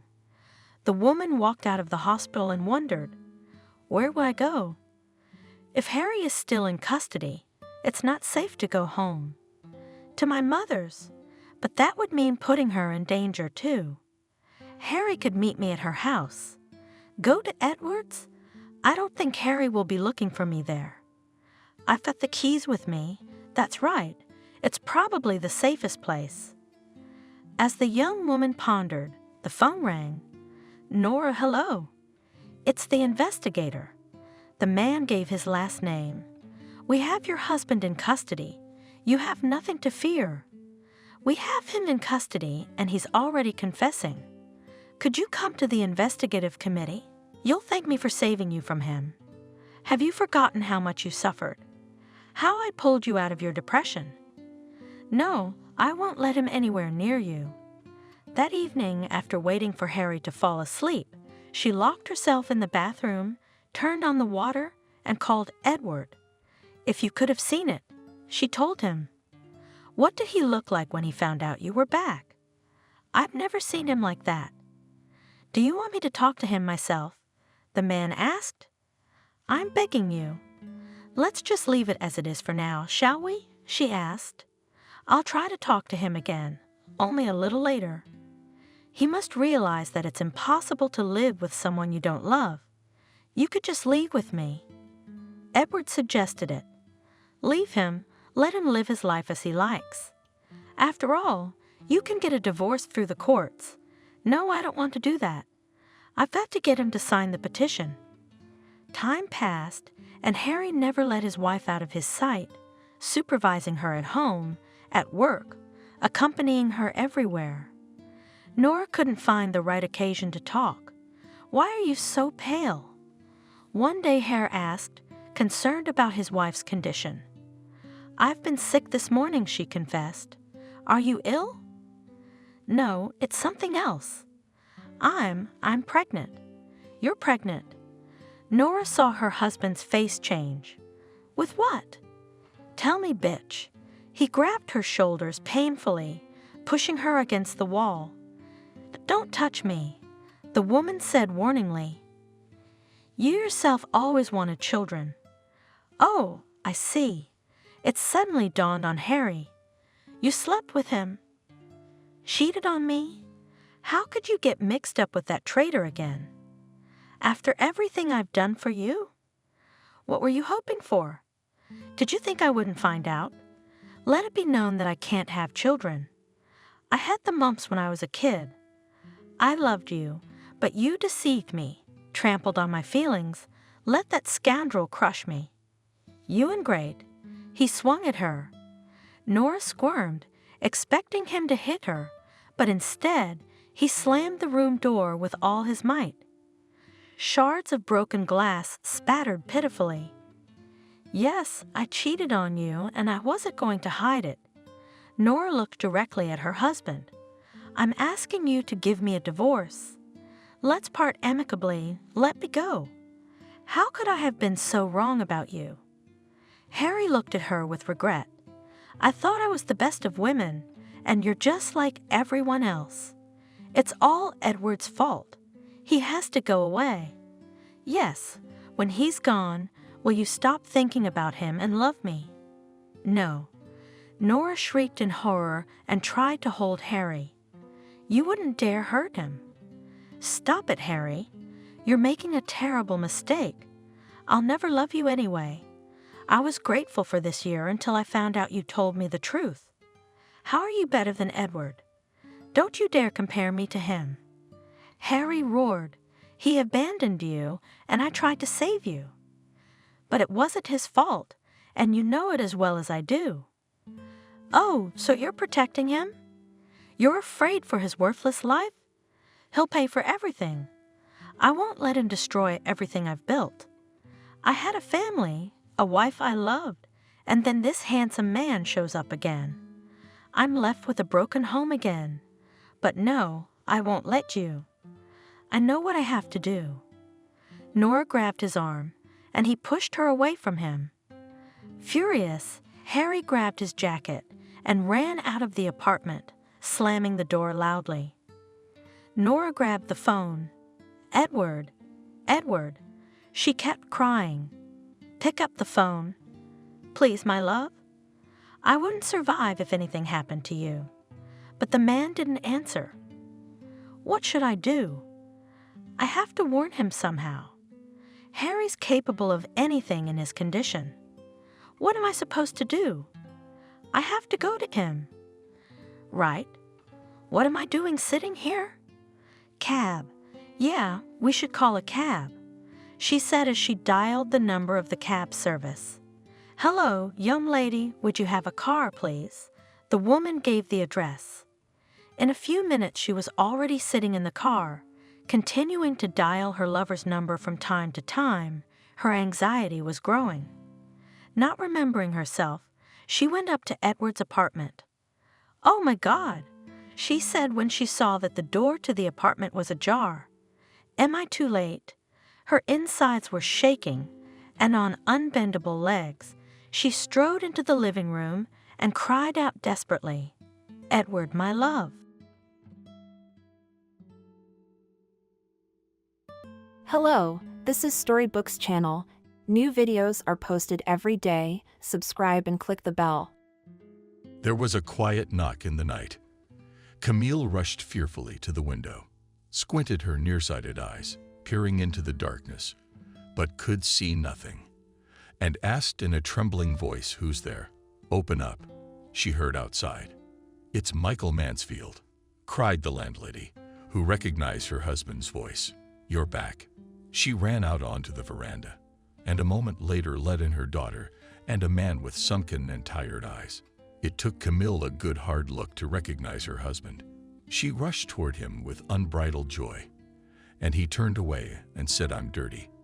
We must wash, then we'll rejoice together. Now the water is warm on the stove. Maybe you should eat first." The woman glowed, casting her eyes on the long-awaited man. "I'll eat only a little. Don't feed me too much. I haven't had a crumb in my mouth for a week." Michael threw off his jacket, hung it on a hook by the door with the cloth of his hand. "Where have you been, Michael? It's been so long. At least you wrote, didn't you?" Camille asked with reproach in her voice. "I couldn't. I'll tell you everything afterwards. We didn't know what to think. My sister had already mourned you so many times as if you were dead, and I believed you were alive, so I went out. But all sorts of things crossed our minds. We thought maybe you'd been murdered or something. Good for you for not burying me before my time. And you didn't get married. How's Ethan sleeping?" "He's in town for work. He's got a good job now," his wife said with quiet joy. Michael sat down at the table, drank a cup of milk and bread, and said, "Enough. Camille, pour me some water and get the laundry ready. I can rub your back," the woman offered. "Don't," Michael replied categorically. His eyes seemed alien. "Go to bed. I'll sleep on the couch." "What is this?" Camille sighed heavily. "A bed. Nothing. The main thing is that I'm back to live again. Sleep." There was silence in the house. Camille lay in bed and closed her eyes. She remembered her younger years, hot meetings with her husband, when they both treated each other with tenderness. Why was he now so alien and indifferent? Is there nothing left of their love? Now he is a stranger around and not underfoot. What to do? How to live? What to say to him to make him realize that it is impossible for her to live without his love, tenderness, affection? At least say a nice word. "Christina, are you asleep?" Camille asked her sister. "I'm awake. Where do you think he's been all this time?" "I think he's been hiding. I think he's been hiding. I guess that's his fate. What's next? How should I know? Hurry up. I have to get up early tomorrow." "At least he hugged me, kissed me, said affectionate words," said sadly. "I thought you were a woman. Let him do what he wants. There's his son. We have a family. Maybe she'll come back to reason in time. She'll feel a man in her." The door creaked open. Michael came in, lay down on the couch, and after a few minutes his measured breathing was heard. Asleep. Lovingly thought Camille let him rest. He came back. We're all together at last. This is a great happiness. The next day, when the son Ethan learned that his father had returned, did not even talk to him, glumly gathered himself, and roughly whispered so that his mother did not hear. "Zekum do not intend to communicate. You can go wherever you want. If you stay, I'll go myself. I don't like being in a house with a criminal. Are you going to work?" the mother asked. "I'm on my way," replied the son. He looked angrily at his father and ran out the door. "He's grown up," said the father. Pain sparkled in his eyes. He took a deep breath and slumped his shoulders. "Growing up, thank God," Camille replied. "Where on earth have you been?" asked the wife. "On a job, on a construction site. And then it so happened that the owner refused to pay. Hired some thug to deal with us quietly with the laborers. I ran away at night, left everything behind, walked through the woods to get home. So I didn't write anything. Everything was left there quickly."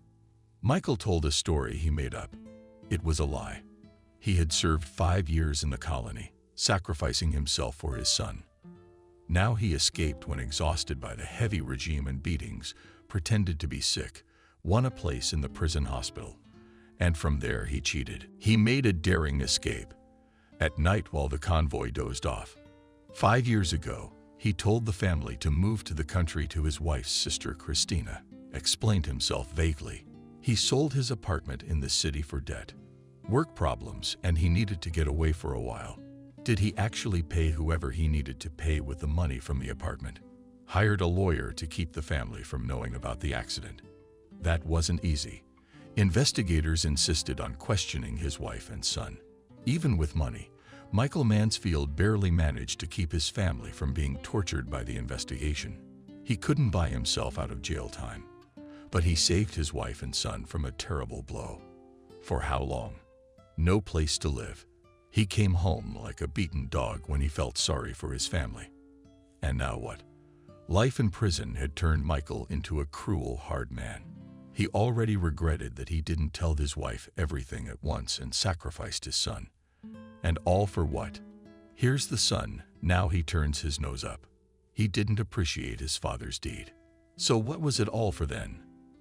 Turning away from his wife, Michael sat down at the table, put his hands on his head, and remembered the terrible day of the crime. The happy family life in town was marked by Ethan's 16th birthday. Michael fulfilled his son's wish by putting him behind the wheel of his old Niva. Ethan waived off enrollment in a driving school, promising his father not to take the car. And if he did drive it, then only together outside the city, where field roads are almost devoid of traffic. His son's passion for driving awakened with furious force. Against his wishes, his father enrolled Ethan in the best of the city's driving schools, but all for nothing. One day crossed all the family's aspirations and separated Michael from his family for years to come. The son took the car keys from his father's jacket late at night in Thane, sat behind the wheel, deciding to take an unauthorized ride through the city streets. At an intersection, a traffic light was stirring with a yellow light. A woman with a stroller was hurriedly stepping across the crosswalk. Ethan didn't even have time to slow down. He didn't look at the road for the running lights. Mommy realized too late that the approaching car was not going to brake forcefully and pushed the stroller away from herself. She herself was hit, fell on the hood. The car hit and flew off for a couple of meters in the ditch. The child in the stroller was orphaned in an instant, but the boy did not immediately realize what had happened. He was horrified when he heard a bang. Too late, when he saw the obstacle in the road. And then he just stepped on the gas. Other drivers immediately slowed down, jumped out of their cars before they could save the baby, got the license plate number of the perpetrator. The son drove home, put the car back where it was, didn't say anything to his father. Michael learned about the accident the next morning, when the son had already left for school and the wife to work. There was a knock on the door. Entered the investigator, a strict inspector and an investigator of the prosecutor's office. They introduced themselves as Michael. Your car was used in a hit-and-run collision with Citizen Smith. The victim died at the scene. You are detained on suspicion of murder and failure to render aid to the victim. How drunk Michael perceived what was going on. Got himself together, fumbled for his keys. The car was parked there on the hood with traces of the collision and bloodstains. All of this was an unthinkable, impossible event. A painful thought crossed out all existence before and after. Son. From then on, the investigation began. Quickly, however transformed. Witnesses were confused in their testimony. They said they couldn't see the driver's face in the headlights. One of them claimed it was a younger man behind the wheel. Taking the blame for his son, Michael got 10 years in a maximum security penal colony. His life in custody did not immediately go well. After learning about the crime, the man was beaten to a pulp on the first day. Long unbearable 5 years passed in a gloomy fog, which left dark misfires on the heart. After the final beating, Michael refused to get up. He was dragged to the hospital, left without much obstruction, thinking that the prisoner was already at death's door, and not today, so tomorrow he would give up. Having gained strength, having thoroughly studied the plan of the area, the man made an escape. He reached his family on foot, longing to live a little, to see his family and son. But it hurts in his chest to lie to his wife. He can't bear to tell her himself, or to wait for the police. Still, at least I get a little bit of freedom. My son doesn't need me. So now an honest man, a loving father, will have to bear the cross of imprisonment. At that time, his wife gave a voice to distract him from his bad thoughts. Poor you, Camille moaned. Maybe you should hide. I'm tired of hiding. Let it be what it will be. I will live as I can, calmly replied Michael. The quiet life didn't last long. 2 weeks later, 2 men in civilian clothes came for him. A police officer and an unfamiliar investigator from the city. Michael's eyes ran helplessly, as if looking for salvation. But there was nowhere to hide. Hello, Captain Justice Benjamin from the maternity ward. Well, tell us about yourself, hero. What is there to tell? You know everything. We know everything, but not everything. Who you really are is a fugitive criminal, Michael. Article 264. Camille gasped, till she woke up. She slumped to the floor and was as still as if she hadn't lived. Michael jumped up to his wife, screamed as loud as he could, yelling for an ambulance. He never got the chance that day. Michael was taken away to say goodbye to his wife, a fugitive. A new trial and a new sentence were looming. The man shouldered the salty jacket in which he had returned from his escape. He thought bitterly that he had run away for nothing. Now anyone could accuse his family of being related to a criminal. His son would get in trouble at work. Besides, Ethan didn't repent at all, as if he didn't bring trouble to the family. What kind of man has he raised? He had no remorse or conscience. It was bitter to realize that an unworthy man had grown up. What was going to happen that would change Ethan? It was hard to think about it, to accept the bleak canvas of hopelessness, glimpsed in the future of unbroken tunnels. Camille came to when Michael had already been taken away. She opened her eyes to see a white cloth of medical gowns in front of her. Camille, get ready for the hospital, one of the attendants said insistently, in a high-pitched voice almost to you. No, I don't need to. It's all right now. I'll leave on my own. I'm lying down. You're refusing hospitalization. And for nothing. Pressure attacks long ago you tired, insisted the doctor, wiping drops of sweat from her forehead. There was nothing. It's from excitement. Grief in my family is barely audible, whispered the hostess, huffed, looking at the uninvited guests. Sign here. Slipped her a piece of paper, poking her finger into the edge and remembering the pen. Soon silence reigned in the house of sickness. Our hearts clenched, a buzzing in her head as if she hadn't slept. For days the world blurred with hopelessness. She wondered what she would say to her son when he returned. She felt sorry for both herself and Michael. Why such an incomprehensible and cruel fate?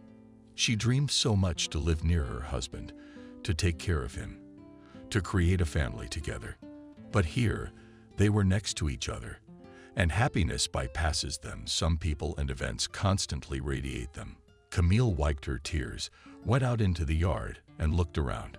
A light fog rolled through the village. The morning was gloomy, as if the earth had frozen in a heavy, foreboding sense of something terrible. Camille walked along the road under an old lime tree. When I live, I asked myself, I'll die alone, without warmth or affection. Walk around the yard. Harsh Camille a little shook curly short hair and thought already more firmly, a little withdrawn from the first shock. All misfortunes come to an end one day, and so will my misfortunes. If only Michael would bear it. Explain himself. Write me a letter.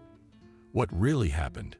She had little faith in his watchwork, even when he told her not to wait for him, to live her own life. How blind she'd been, not asking about her husband, not looking for him, as if in a fog. All those years she lived with her son first after his father disappeared. He shut down. He didn't say anything to his mother and left the house for long periods of time. 6 months later, silence. The son began to move away from his painful state, caused, as it seemed to the mother, by the fact that the father abandoned them. And then everything got better. In an instant, the boy came to life, enrolled in a technical school, became an engineer, and got a good place in the city. All this time, Ethan refused to speak or remember his father. Did he really know? The mother grievingly pondered over her son, determined to speak to him frankly when she arrived. But Ethan did not return that day, nor did he come home for the next week, until Camille herself went to see him at work in the city. Matusha turned softly. She to him, "I'm not going to say anything. I won't ask you anything. You'll share it with me as soon as you can, and come home. It's not the same without a man in the house. No one to help. My father's gone. It's not like I rented a place in town. It's easier for me. But if you need help at home, I'll come. But I don't want to deal with a family of criminals. If they find out at work, they'll kick me out." "How can you?" My mother exclaimed in amazement and shook her head reproachfully. "Anything could have happened. Without knowing, how can you accuse a person? He may not be guilty of anything. It's just the way things are. In any case, stay. Does it hurt me that you've turned your back on your family?" The son didn't say anything. Something subtly bitter flashed in his eyes. He rose abruptly and ran away from his mother. Camille sighed heavily and started on her way back. When she got back to the village, she walked along the path thoughtfully and did not notice where the police officer William suddenly appeared in front of her. He sat down on his motorcycle, looked down at Camille, and said, "You may not go down that road again. Soon everyone will know that you are the wife of a criminal. I'll tell the people all about you. Just think of the times we live in. Anything can happen. Ethan, we don't know if he's guilty yet. How could he not be guilty? He killed a young mother to death. Drunken beater almost ran over a baby. I checked with the investigator. Your husband left like that. Left a woman to die. Couldn't you have saved her? You better run." "Camille, I won't stand for it. 5 years a widower's been looking for your fucking family. To get rid of you. You're unlucky. The man's a tough one. He's gonna avenge his wife. He's gonna kill you or your little boy. William, did you know how to do that? What do you look like? Think about it. What's the use of rehashing the past? If Michael was guilty, now he's punished to the fullest." "Bitter," Camille shouted, almost hysterically. Her body trembled with anger, her heart pounded implacably. Having learned the terrible truth, the wife did not doubt her husband's innocence for a moment. He never drank. He drove carefully. He had never been in an accident in many years. All these thoughts ran through the poor woman's mind, but her eyes glittered furiously. "There's no redeeming what Michael did. One word from me, and you'll be gone. I didn't know what you were really like. You ran from your wife to me. And when I kicked you out, you became my enemy. Is that what revenge means? If you want to take revenge on me, then live in your house until you die for your sins. Don't say a word. Don't scare me with my sins. Think of your own. You won't be here much longer. Drive on by, smart ass. We'll see who outlives who." Camille proudly walked around and hurried to her house. But she realized from the last phrase, the policeman had said that she would be found soon. She had to leave. It was necessary to prepare, to collect everything necessary for herself and her son, which would come in handy on the long journey. Christina greeted her sister grudgingly. "So where are you? All the work is standing by." "What work, Christina? We're so grief-stricken. I'd better go to the Oscars." Camille shared the latest developments. They sat on a bench outside the house. They consoled each other as best they could and decided to go as far into the unknown as possible, on the condition that Christina stayed behind. It was worth it, Camille, but could Ethan be persuaded to go with them? Camille was even more worried about his fate now.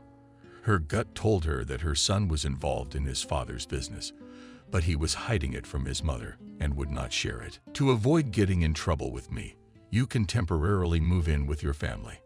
Christina Smith said we might get revenge, and he'll let us know where we live. Why are you listening to this blabbermouth? All he does is talk. I'm a criminal's wife, Camille mumbled sadly. And that says it all. Is it really true? I can't believe what I'm hearing, Christina asked. We have to be ready for anything. You see, we're newcomers, even though we've been living here for a long time, not even registered. We could be evicted. I'm used to you. How can I be alone now? Maybe I'll ask my brother to stay with me for a while. I don't know. Why don't you go talk to him? That's my sister. Poor us. Christina exclaimed and hugged Camille. No happiness for us. They sat and cried. I could feel the uncertainty, confusion and fear floating away with their tears. Camille got up from the bench first and quietly said, "Stop crying. We have to live. We have to work. You and I, Christina, will survive all our enemies. We've done them no harm." Camille and Ethan rode into the unknown. The son exercised until he feared retribution, determined to move for his own safety. And so the family left their settled home and farm. They traveled by freight car, having agreed with the driver so that their trail would be lost, cut off. They did not even take tickets. Camille found a seat near a high window, threw her things on the floor, comforted her son. Don't be afraid of anything. People live everywhere. I don't mind. I'm even interested, Ethan answered, quietly rejoicing that he would no longer see his hated boss, would no longer go to work and perform routine tasks. Where are we going? I don't know. Son, you can look where there are shifts. You will find your specialty everywhere, and I can be a janitor, and we can come back. It'll be a while. Ethan kept watching the fields and forests outside the window. For the first time, he heard the names of stations and towns, and they kept driving forward as the towns and scenery changed. Having hastily looked through the list of vacancies, they even contacted the employer. They got the go-ahead, so they decided to find at the nearest station to change to Lazarev, where they promised work and lodging. On hitchhiking cars, we have already reached the village, where people lived in small houses. One of them was given to Camille Ethan. The boy frowned as he looked at the wilderness they had been forced into by fate. Nearby stretched a canal of green, undrinkable water. Along it grew steep trees, probably poplars. I was comforted by the fact that in this godforsaken settlement, there were workers from different parts of the country, friendly, helpful, and people ready to help the newcomers. These people willingly told a little about their lives, about how hard they managed to adapt. This is where we are going to live, Camille said, looking around at the accommodation they had been given. How long do we have to put up with this? Ethan was indignant. He was ready to go back. But then he'd have to betray his mother. Our father's still got about 7 years left on his sentence. I got the address on my last date with him before he left. He wasn't much of a talker himself, didn't even want to meet. 7 years, my son asked in surprise. His whole body shuddered, his face affirmed, as if it had become a fireplace. So he and I are doing time together. What are you saying, son? Maybe they'll release us sooner. Then we can come back sooner. Ethan was quickly put to work. The work was not dusty. They didn't ask for much. The pay was 5 times higher than his old job. The guy was excited and decided to earn money for an apartment, move closer to the sea, and then live in his own pleasure. Camille also started working. The woman did not refuse to do anything. She was used to hard work, but the move and the climate affected her health. One day she felt a pain in her neck, and when she felt a small band, which grew 3 days later. A fever rose. Camille was frightened. What if something happened to her? How would her son be left alone? Who would look after him and care for him? A local doctor was called in. A man with a pleasant face and a soft voice, not yet old black hair, came in and examined the patient and said that it was carbonic anemia, most likely caused by the change of climate. He applied some ointment either for it or for simple human attention. Camille felt better. She almost cried. For the first time, she felt cared for. This handsome, manly man had stirred her hitherto dormant heart. Here's the thing. Camille, don't worry, said the doctor. I'll cure you of this ailment. I've had to deal with other illnesses, and I'll make sure you don't do any more hard work. What am I supposed to do? You're gonna clean my office. I'll get you a job as a nurse. It's not much, but it's still a good salary. Thank you very much, Liam. Feel better. I'll come back tomorrow to check on you. The doctor visited Camille for a week, until the tumor finally went away. I'll give you 3 more days to recover, and you'll start your new job on Monday. You and I will have plenty. Thank you, Liam. You brought me back from the dead. You're welcome. It's my duty. I met your son. He's a wonderful boy, well-mannered. I think we'll be friends. He's different. Sometimes, you see, he grows up without a father. Where's the father sitting? He lowered his eyes in shame. Camille, and then she added, I've written to him, but we haven't heard from him.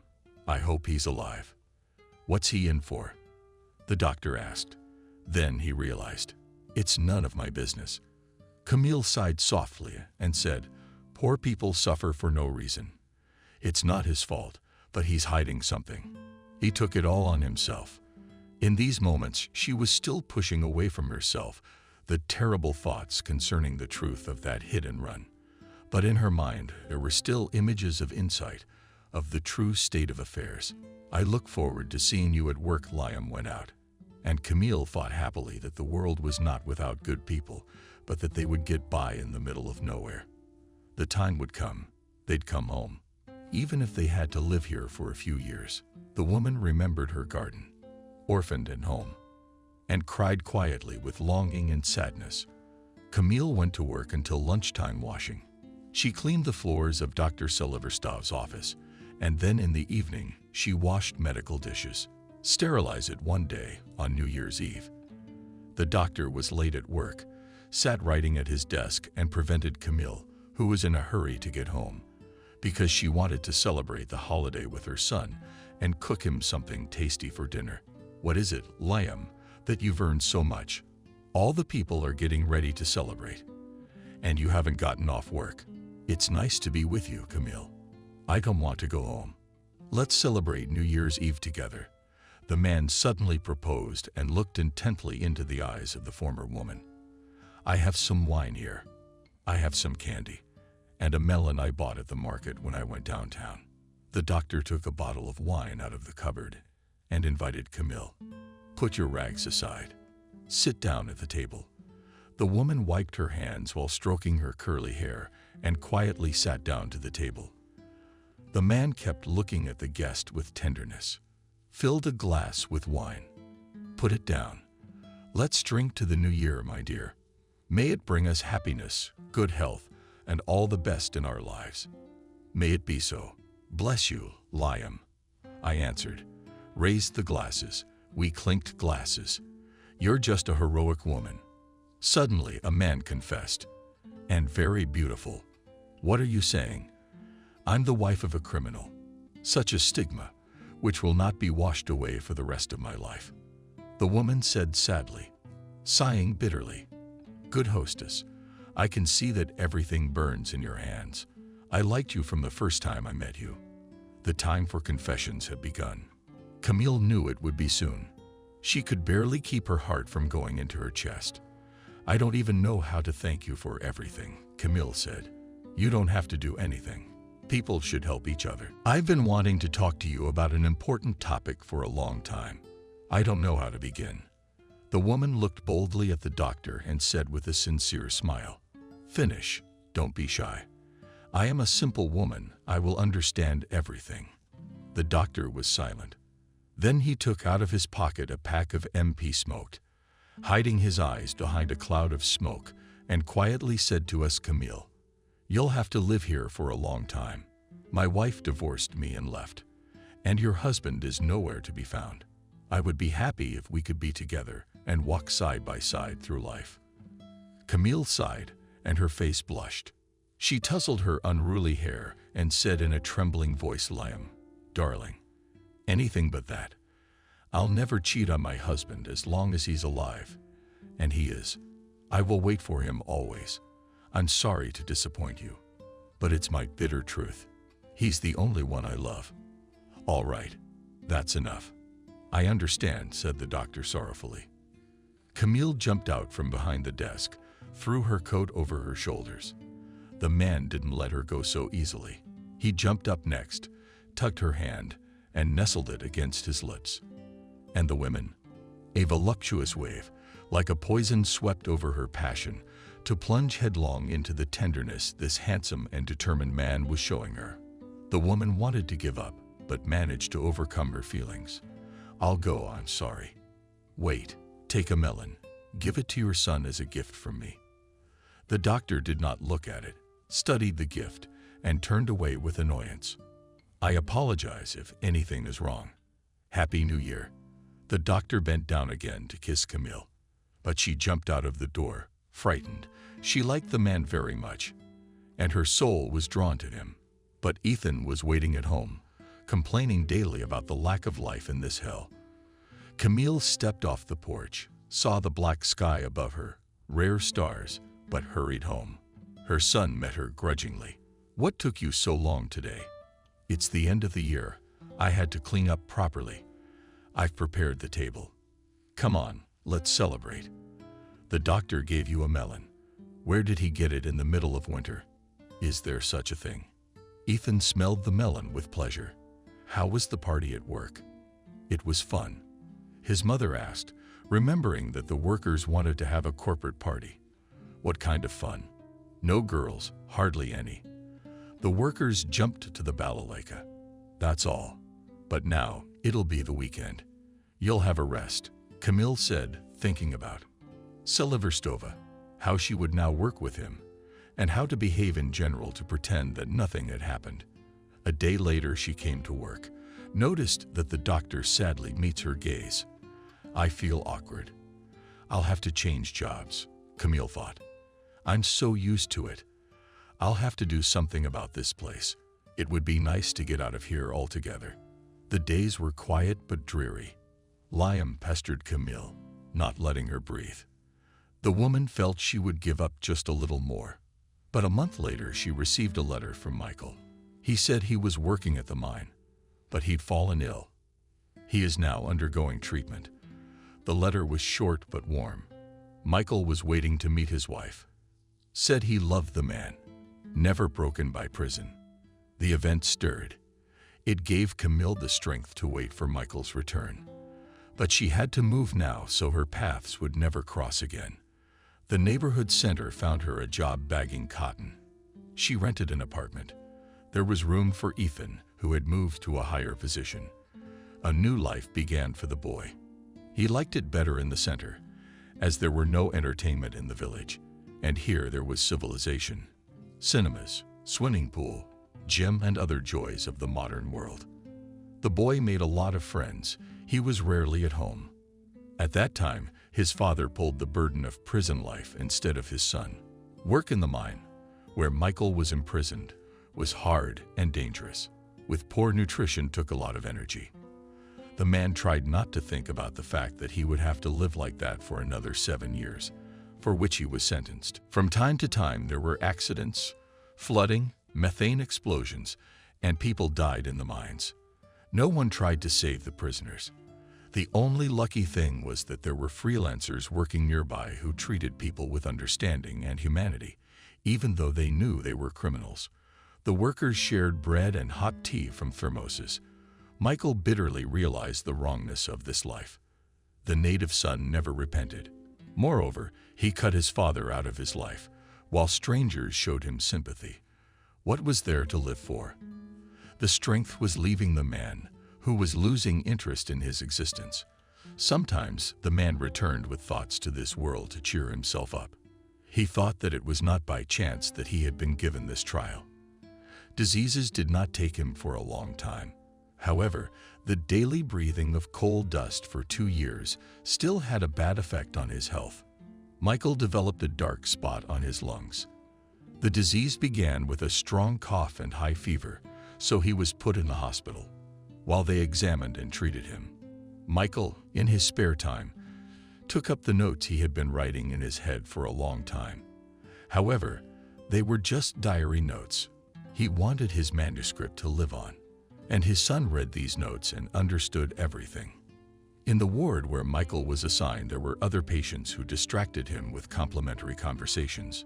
Someone tugged on the man's shoulder. He flinched in surprise, turned his head, saw the faded eyes of one of the TB patients. "Let's go play cards, clerk." "I can't. I don't feel well." Another time waved away Michael, dissatisfied that interrupted his musings. "What are you writing?" "It's calling." "But write." "We won't be here long," replied the coughing patient. "Why are you throwing your germs around?" The man was indignant. At the voice, a nurse came running in to stop the outburst. Everyone is having a hard time as it is. Setting aside her paycheck, Camille collected help and sent the money to her husband for treatment. Thanks to the help, he bought himself a warm place in the office. He was able to transfer to a lighter job in a building instead of a mine.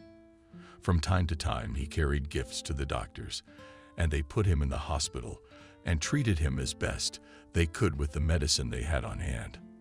Had there ever been sick people in Hippolyte's ward and pause? Michael gazed up at the starry sky through the thick glass on which droplets of moisture crawled. The realization of his son's meanness once again weighed heavily on his soul. The man leaned back tiredly on the pillow. He felt that it became difficult to breathe. His heart ached. He lay for a few minutes, waiting for relief.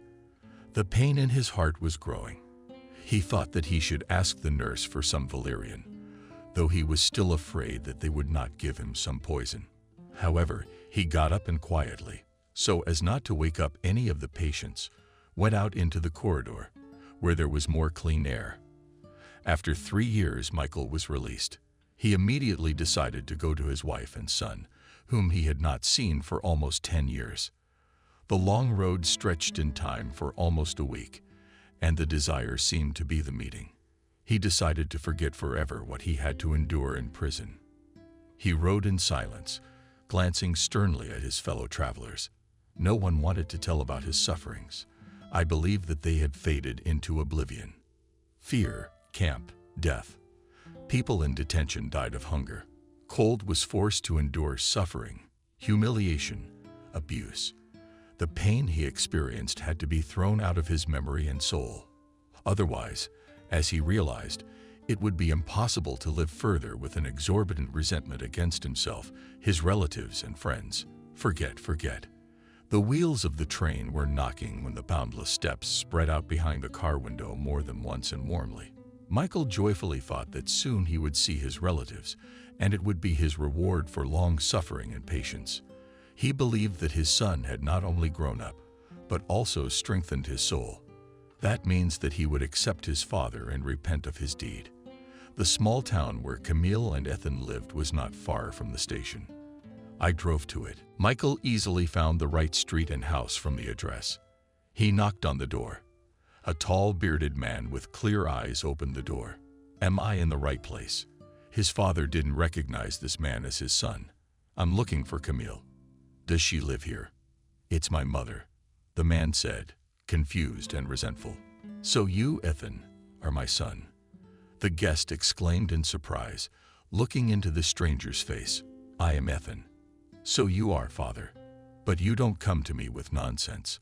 I don't want no prisoner for a father, and don't you dare say anything to your mother. I'll pretend for her sake that I'm glad you're back. You should be flogged. Parasites, such ungrateful in his heart. His father suddenly hissed. His eyebrows moved menacingly and glanced from Papeliev, about to give his great-aged son a thrashing. But he didn't have time. Footsteps were heard. A woman with a tired face came out to the noise. She said hello, looking intently into the face of her guest. So did he. And suddenly, Michael, through the fine wrinkles and shadows loomed the forgotten face of Camille. The man rushed toward her, stepped forward. She recognized him at last, and with a surprised cry, Michael returned. She fell against his chest. He put his arms around her and stroked her head. Camille shuddered. "Stop it. Why are you crying?" "It's all right," her husband said. "You're breathing so hard. What's wrong with your lungs?" Concerned, she asked. "It's a legacy from working in the mine. But I have not had tuberculosis. Don't worry, it's not contagious." "How did you get there? Why didn't you write? We would have met you." "I wasn't at the resort. Camille didn't stay there with me. As soon as they let me out, I ran to you. I felt like it would never end either. I didn't want to die there, and it was unbearable to live." Camille looked into her husband's face and said, "Thank God we're together. I feel like you've been through a lot too. But you did a good job raising such a son." "I didn't recognize him. I thought I'd made a mistake." "Wrong place." Michael hugged his family. The son still held himself apart only for his mother's sake, and he did. But in Ethan's chest had long been pushing, drowning out my sense of conscience. He was ashamed of his criminal father, but he could not forget the day when he committed the crime. He was the one who was supposed to do the time. And then his father stepped in. Nobody asked him to be a hero. The son would have gotten away with it, run, but he wouldn't have done time. Why did the father get so excited? He took such a burden on himself. He should bear the cross himself. And he just lived, suffered in a foreign land with his mother. All because of his criminal father. The son couldn't stand it any longer and left the yard. Michael and Camille sat on a bench and sat for a long time remembering something from that long ago past, when the son was still very young and did not remember much. It was good and light for them to sit together and feel that there was something very important in this life that united them, despite any obstacles. After they entered a pleasant dwelling, well furnished, clean, plenty of food. "The furniture is new. Sit closer to the table. Maybe you want to eat." The wife fussed with care. "I don't want to eat, but I'd like some water." "With love and gratitude," replied the man, still not believing in his return to the fact that the hard years were behind him. "Tell me, how did you live here?" "Yes, everything is fine. We work slowly." Camille went to work every day. My son was in the service too. He hardly ever came home. A terrible secret. It was weighing him down. The father irritated with his frightening appearance of a man who had been sitting for many years. For the first time in many years, Michael had enough free time to finally put his notes in order. After painstaking labor, sent the manuscripts to the editor. His only copy, without letting his son read the story. From the editorial office came a polite reply thanking him for his labor and asking him to wait a little longer.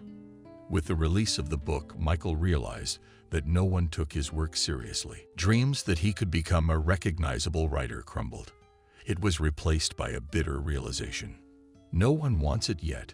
Great disappointment gripped his soul. Michael lamented his fate and became angry with his son, became silent and irritable. Over time, his health deteriorated. The man went to bed outside in the open air. It was hard for him to breathe. His heart was pounding, almost flying out of his chest. The doctors said the climate wasn't suitable. However, the family had no intention of staying here any longer. Ethan's contract could be terminated at any time.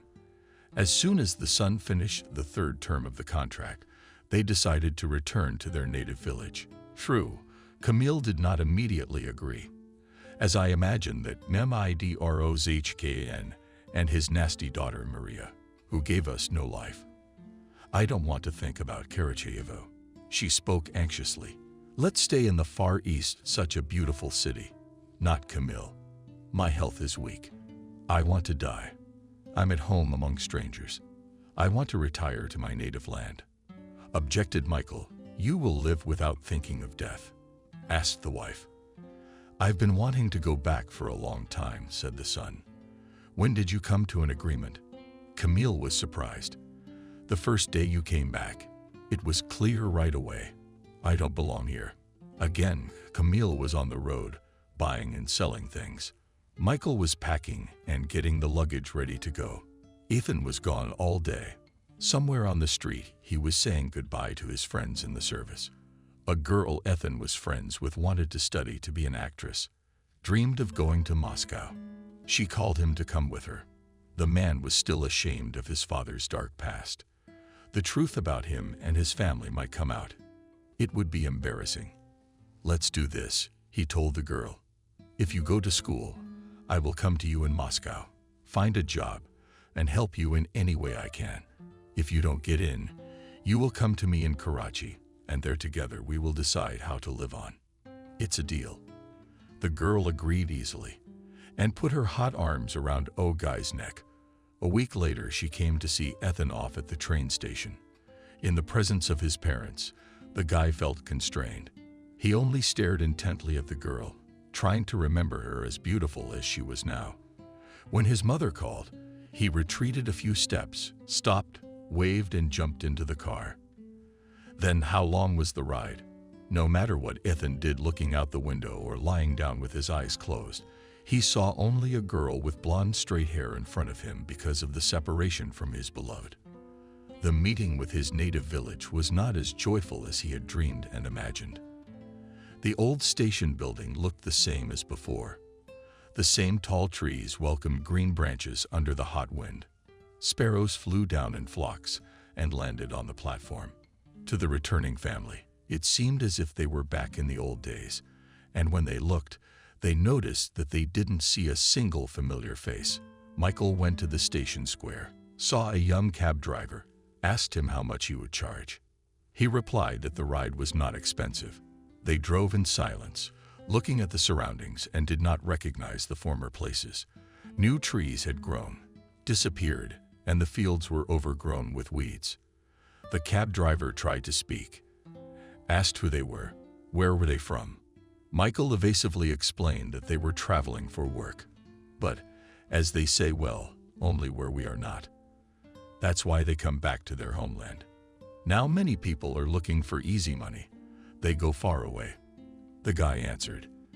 That was the end of the speech of the car about the body by blood. Turning onto a field road, which quickly led to a small forest, opened Shorter Cow. Michael, with excitement, immediately noticed 3 new buildings nearby. He easily recognized the other houses, mentioned the owners, looked into the yards where someone's children and grandchildren were huddled. Life went on as usual. Maybe only now the man realized the tragic nature of human life. At the end of the village, they asked the cab driver to stop, thanked him, and walked to their house. They looked closely at the trees, sighed at the native odors. They wanted to see their farm as soon as possible. How come? The house is long gone. All that's left is daycare. Bitter, Camille exclaimed. The family stopped at the yard, which was nothing but a pile of stone. Ethan struggled to keep from snapping and yelling at his parents. He wanted to go to the city as soon as possible, rent an apartment, and live a normal life, without shame or fear of anyone. Everything's gone. What kind of people? Angrily, Camille said, Did you think you had a palace waiting for you here? Overcast, smiled Michael. At least they left the stove. Everyone needs a stove.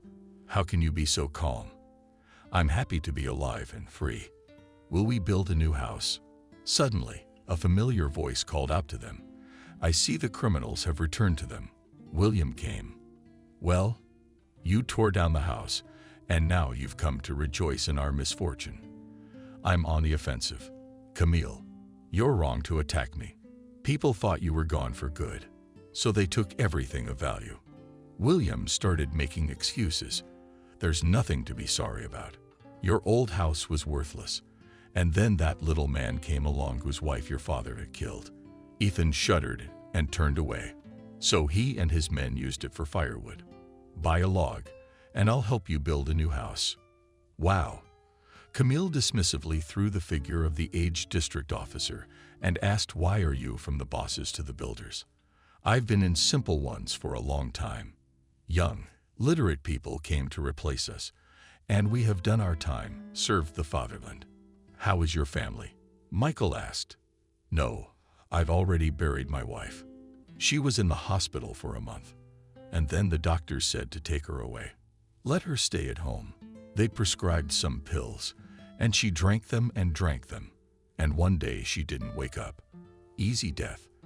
In the coffin, she was lying so beautiful, so calm. I couldn't even believe she wasn't alive. Left alone with his daughter. Smith stepped with his nose. People are leaving. Michael said quietly, "Where are we going to put the new house?" Camille asked. "We'll put it here," said the man. "Maybe we shouldn't. This place is unhappy from the beginning." The wife hesitated. "We made him happy." Orphaned, the family stopped, looked back at the ruined yard, and each of them imagined the future house in his own way. But for some reason, they each saw the one that had stood here before, so familiar and native. Only their Ethan wrinkled his nose. Everyone wanted to get to the city, away from their parents. Michael looked into the well. Glimpses of oxen, water black as oil. "Our well is blocked." With a grudge, he said, "We'll clean it up." Camille replied calmly. The Mansfields moved toward their brother's house. He was sitting on a bench, interested, watching the people who were approaching him and did not recognize him at once. Only when Camille said hello. The brother got up joyfully and began to hug and kiss his relatives. "Look at me, Camille. I have become so faded in voice," he said, and tears kept running from his eyes. "It's disgusting to look at myself in the mirror. What's the matter?" "As long as your soul is young," my sister said. "I'm not young either. Over the years, my husband didn't even recognize me right away. You're here for good. There's no home. You'll live here for now. Let's go inside. I'll buy you something God sent." The guests had just sat down to eat. An excited Christina came running in, hugging her sister, crying and laughing, wiping her tears and saying, "You're back. How many nights have I not slept? How long have I thought about you? Enough. That's enough. Calm down." Camille stopped her with a smile. Christina stepped back and turned to her nephew. "My God, who is that man?" "Ethan, is that you?" "Me? Who else?"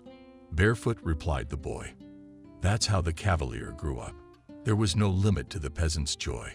She immediately began to tell about the village news. After a little while, a message came from the girl Ethan that she had entered the Theater Institute. But Ethan never went to see her in Moscow. Instead, he took a new job in the city at a security agency, settled in a hostel in the service. He wanted to save money for a trouble-free life in the capital. Now the money he had saved up was not even enough to buy an apartment. The boy quickly learned a new profession, and he even liked it. After all, he dreamed, like every boy, to protect from trouble, guard, and even save people. In the first few months, he wrote the name Anna on his shoulder, then immortalized his beloved, who was always with him now. Soon the guy was promoted, appointing him deputy head of the security service. Soon the unexpected happened.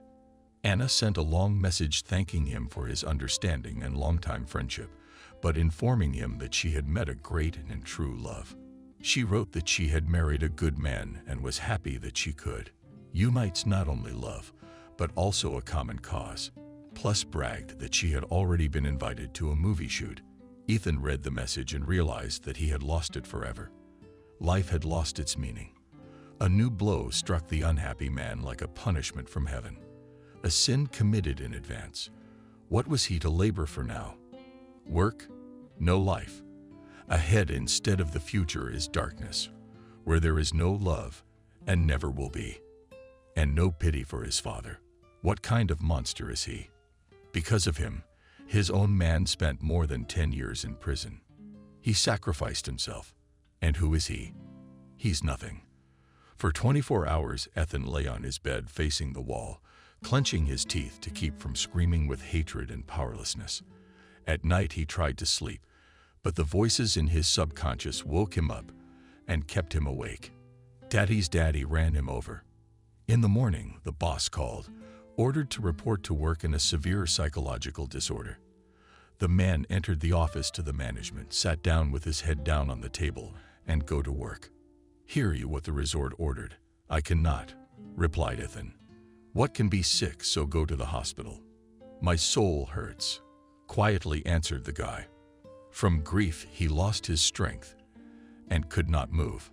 In fact, it turned out that it was better to die. They keep the mentally ill in the nut house. Go to work. The boss jumped up to your subordinate and slapped him on the cheek. Ethan suddenly looked into the eyes of his interlocutor with hatred, suddenly jumped up from his chair, grabbed a clerical knife from the table. Polos kicked himself in the stomach. Blood in a narrow strip marked the wound and began to drip to the floor. The boss turned pale and screamed in a frenzy. Ethan slumped helplessly to the floor and closed his eyes. He felt neither pain nor fear, and a moment later he lost consciousness and did not hear how he was carried on a stretcher to the car, how the surgery was done, how he was placed in the intensive care unit. He woke up in the evening, saw a man in a white coat above him, and asked, "Why am I here?" "Did you have surgery?" The doctor answered. "Surgery?" Ethan asked again. "And only now I remember everything." "How do you feel? What hurts?" "Nothing." "What about me?" "Cut my skin. Did a little damage to my intestines, but thank God I was hungry this morning. So there were no complications. It could have been really bad." Think about it. What do you value more than your own life, or some unpleasantness that threw you off balance? "I will. Only I can't beg for your forgiveness now. I'm a worthless man. I don't deserve to live. Just lie still for now. I've got 12 stitches. Make sure they don't come apart, or we'll have to sew them up again. Just don't tell your relatives." The man asked. The doctor left. Ethan tried to turn on his side and felt a sharp pain in his abdomen. He tried to feel his stomach. It appeared to be all renamed. Again, the resentment against himself came from far away. Thoughts of Anna shifted somewhere in the background. He shoved it away. He raised his hand to nail his hair. The movement echoed with pain. He regretted now that he had been so intemperate and had almost destroyed himself because of some woman and a foolish impulse. His father had given half his life for him, and he'd almost wiped out those efforts in one fell swoop. He had no right. He's the only one his parents have. How could they be without him? The thought of his family finally touched the callus, as it had seemed to the boy before. He brushed away the tears sternly and firmly decided to live near his mother and father, to help them at the construction site as long as they were alive, as long as it was possible to please them with their presence. 4 days later, Ethan was transferred to a ward, and after a couple of weeks he was discharged. He suddenly returned to Karachevo. On the threshold he stood with his head down and tried his strength. "Batya, let's go. We need to talk." Michael looked sternly at his son, realizing in advance that the latter had realized everything. "Father, I'm sorry. I don't know when you'll be able to forgive me. I have no right to forgive you. Your forgiveness will be yours, son. It's all behind us now. If we can't change anything, there's no point in rehashing the past. Thank you, Dad. I didn't deserve that sacrifice. Things will be different now." His father turned away, a man's tear running down his cheek. Behind him, pain, beatings, a dark past in custody, all for the sake of his favorite son. But the boy lived freely. That's the main thing. First thing the mom noticed was the tattoo. She got really worried. Why would he do that to that girl? What's he gonna do to himself for her? Michael's reaction to that was very restrained. "Who cares about us?" The husband replied calmly. "You'd better ask why the son came back from the city early." "Why the son?" Ethan smiled strangely and replied cheerfully, "I'm fed up with everything there. I want to take care of my parents. Everything I've saved up. Let's spend it on a new house, a 2-story one."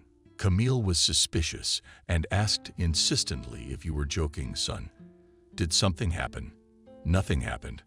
I had an operation. You can't work after that." "What surgery?" "Worried?" asked Michael. "And I know they cut something out there." "Show me," the mother said. Ethan, sighing, pulled up his shirt and showed the red scar on his stomach. The parents stared at Ethan stunned. "Oh, my little son," cried the mother. "They gave me anesthesia. Nothing hurt me. Look, how much can you eat? I'm hungry, or are you going to starve me? The kid's sick for fun." "I'll be right back," answered the mother and fussed at the stove. They smelled familiar dishes. Ethan felt happy and free for the first time in a long time. The weight of guilt had been pinning the lice to the ground for almost 15 years. Slowly it dissolved. "We can start a new life." In the evening, women's voices were heard outside the window. Some were singing, laughing. Camille pulled back the curtain, looked outside, but saw nothing. The girls were already sniffing. "That a beau has appeared in the village," muttered the mother. "Now I'll go and disperse everyone, not travelers." Angrily, she said, "Hide him under your skirt." "The kid's too old," noted Michael. Ethan, meanwhile, without a word about the family, slipped out the door. He returned in the morning. Camille was beginning to resent him for sneaking around and keeping her parents up all night. The husband stopped it. "Let the boy live. He's not a little boy anymore." Ethan smiled warmly. His father sipped his milk, climbed onto the couch, and a moment later his steady breathing was heard. Camille was working in the yard and thinking about her son. It would be good for him to continue working in a new place. They could take care of the house. Maybe they should go to the apartment, but the thought of living within four walls now dragged the woman. She got used to life in the village and did not want to return to the city. But she did not want her son to be pulled into the hard village life. What was the point of working without a salary? To live on the farm when you have a profession. Michael soon got a job as a watchman. Camille, too, was thinking of going to work the way one should go to build one's house. The son, too, was looking for work in town, especially since it's only about 15 kilometers away. If he got a good position, he could buy an apartment. It was time to start a family. Now Camille dreamed of waiting for grandchildren. She didn't rush her son to take over. She wanted him to rest, to gain strength. How much hard work had he endured? Busy with her thoughts, she did not notice Christina entering the courtyard. She sat on a bench, put her hands on her hem and said, "You work hard, and you don't know what your son is doing." "Why?" Surprise raised his eyes. Camille glared at William. "And met that's what." "How do you know?" "The whole village is buzzing. Sophia is bragging that Ethan has promised to marry her. And that's all the unhappiness we need." The mother clapped her hands together and looked anxiously toward the palace, where father and son were sawing wood. "I'll show him Sophia. Anything you don't pile on the lad unawares," stopped Camille Christina, knowing how hot she was to talk to him quietly, affectionately, in a motherly way. "Explain what's going on. Tell me how you've been leaning in for over 10 years. I'll give that girl a drink if she doesn't give up on the guys," shouted Camille, who couldn't contain her anger. Maybe on purpose so her son could hear. "You're so stubborn. No matter what you're told, you do it your way." Michael spotted his sister in the yard, left work, came over, said hello, asked her how she was doing. "You know how to live. Don't have your own house. Don't get upset." "Sister, I'll build a house. I'll take you in while you build a house." "It's like that," said Christina. Ethan was chopping wood. Camille looked in his direction and said, "Michael, hear what our son has done. Sophia Sam has been visiting. Christina says that the whole village knows about it." "When did he have time?" the husband said calmly. "It's gossip. Ask him yourself." "All right, I'll ask him," Michael agreed. Christina adjusted the handkerchief on her head. "It's hard." "Oh," got up from the bench. "But I'll go. I'll take care of it myself," she said. Camille invited Camille to join us. "Thank you. I'll go. I'm walking slowly now, until I get home. That's how I'm going to have dinner." How sly. Camille thought of Christina. Doesn't want to mess things up with her nephew. Everyone wants to be nice, but Sophia's a viper too. Michael can't be lured. She wants his son so badly. It won't work. The gate slammed behind Christina. What do you want? Like a mouse on grits? Michael asked, thinking about what to do. Do nothing. Or is he stupid to get married so soon? Not into you. He's a success. Maybe because I raised him myself. He only looks like you. He didn't have a father around. Who should I look up to? I'd like to talk to him now because I've lost it. I hate that girl, you know. After lunch, Michael deliberately waited until Camille went inside and started talking to his son. What are you going to do next? I'm going to look for a job. I think I might stay here. We're here. Surprised father. It's almost free to go to work and have nothing from it. That's how people live. Only idlers live like that. Maybe you've already decided to get married. Ethan smiled and answered, I think I'll have to get married at some point. Is it really with her? Why? She's a pretty girl, the son said, happy to hear what he hadn't dared to tell his parents yet. You know how many such pretty there are in the world, 1000000, and you need to choose one, which you will love all your life unsatisfied, said the father. I'll get married. I'll have one. Why put a clamp around your neck so early? You still have your whole life ahead of you. At that time, Camille entered the house and said indignantly, Don't you remember, Ethan, how we were almost killed because of Verka's father? Children are not responsible for their parents. Ethan objected. What's the matter with you two? Sophia wanted us dead too. Are you ready to warm a snake on your chest? Camille shouted in a huff. Ethan looked at his mother's face in confusion. He rushed to the door, grabbed his jacket, and sprinted out of the house. Just as mad and stubborn as you said, watching out the window for his son Michael. Where did he run to? Camille asked anxiously. Don't worry, he won't go drowning. Like you did when you were young. What have I done? When will he come back? I'll go crazy if he's gone for a long time. Calm down. Let the boy think about what we told him. It might be good for him. The husband comforted his wife. What's going on in there? Asked the brother who entered the yard. Nothing a little. She yelled at her son. Did he take offense? Replied Michael. Ethan returned to his parents. 2 days later said he got a job as an engineer in a construction organization in the city. He was temporarily living in a hostel. Camille was overjoyed. She asked what you, my son, will do there. I'll be a senior wherever they send me. I have to justify my profession. My father was happy. The main thing is that they gave you dormitories. I'll help you build a house. I'll buy the apartment myself. The son looked at his watch and warned, I've come to get my things. Camille calmly thought that he would probably give up Verka if he suddenly changed his plans so abruptly. God forbid you should be related to that family. You should at least visit us, your mother asked, and leave an address so I know where to find you. There's nothing to find me. I'll be fine. I like the city. You don't get bored there. The son replied cheerfully. You just be careful, son, not to get into fights.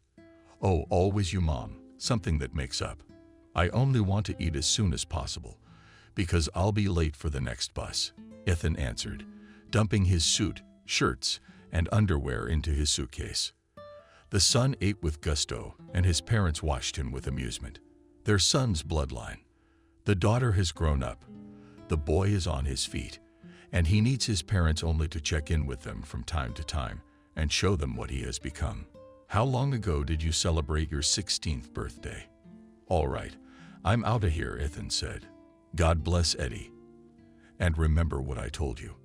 I forgot about Sophia a long time ago. You really should. There are plenty of beautiful girls in town. Michael only smiled, listening to his son and remembering how hard this son's happiness had been for him. When Ethan left the house, Camille said sadly, Ethan has left again. Now it's just you and me. Why alone? My brother's napping on the sofa. Christina's coming over. Soon the grandchildren will come. Nowadays, girls are clingy. Not like in our time he didn't dare to hang on their necks. Michael laughed. The next day, Camille went to the city and got a job on the railroad. She had to work 3 shifts, receiving construction materials. Now she rarely saw not only her son, but also her husband. Even on holidays sometimes could not meet. Those who accidentally met Ethan in the city said that they often saw him drunk, walking around town, checking out the diners. Goes home and doesn't show his nose. Michael went to see his son at work, sat down, opposite and coldly, bespeaks that not even 10 years have passed. I've been in detention from call to call. Was it for this? The son looked sorrowfully from behind his eyes. He shamefully averted his eyes. I won't live by my conscience. I'm sorry. Camille several times visited her son in the dormitory, but there did not always make him. It wasn't until New Year's Eve that luck struck. Camille and Michael were at home together waiting for their son. He did arrive, but not alone. Along with him walked in a beautiful hair, a girl smiling, friendly.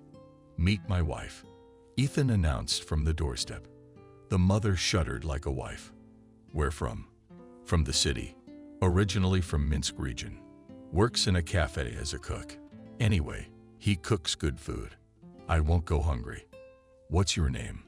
Michael asked. Ludmila. Sweet to my heart, Mila answered father and invited me in. Come in. The table is set, just waiting for you. Everyone looked at the young people and wondered, what a beau. Never married, never married. But you have a wife. We got married. But thank God, Camille nodded. Michael helped the unexpected daughter-in-law to take off her coat, led her to the table, showed her the place, filled the glasses with wine, and said, here's to the happiness of the young people. Live in harmony and love. May your dreams come true, and we old people will rejoice in your good fortune. You all drank wine. Only Mila barely killed. She doesn't drink. That's good. Not depraved, Camille thought, and asked when was the wedding, son. Yes, we had a wedding. My 2 boys and my 2 girlfriends. We went to a restaurant, had a few drinks, and it was over. Camille remembered that she didn't have a real wedding either. Everyone has their own destiny.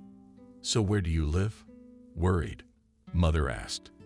My sweetheart and I bought an apartment, bragged the son, with a movie in his eyes at his father and mother.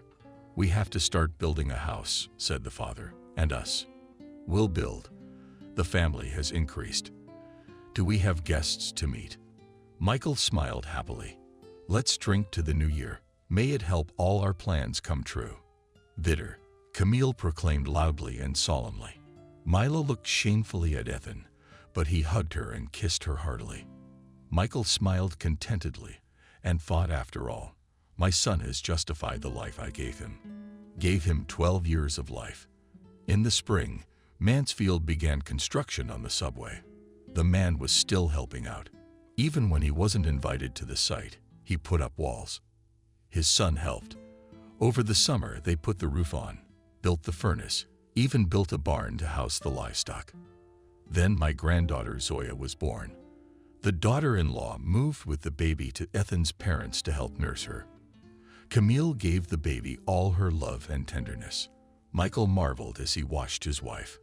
She was up in an instant, happy, as if the feeling of youth had returned to her, and the grandfather himself liked to amuse himself with his granddaughter, listening to her delicate voice.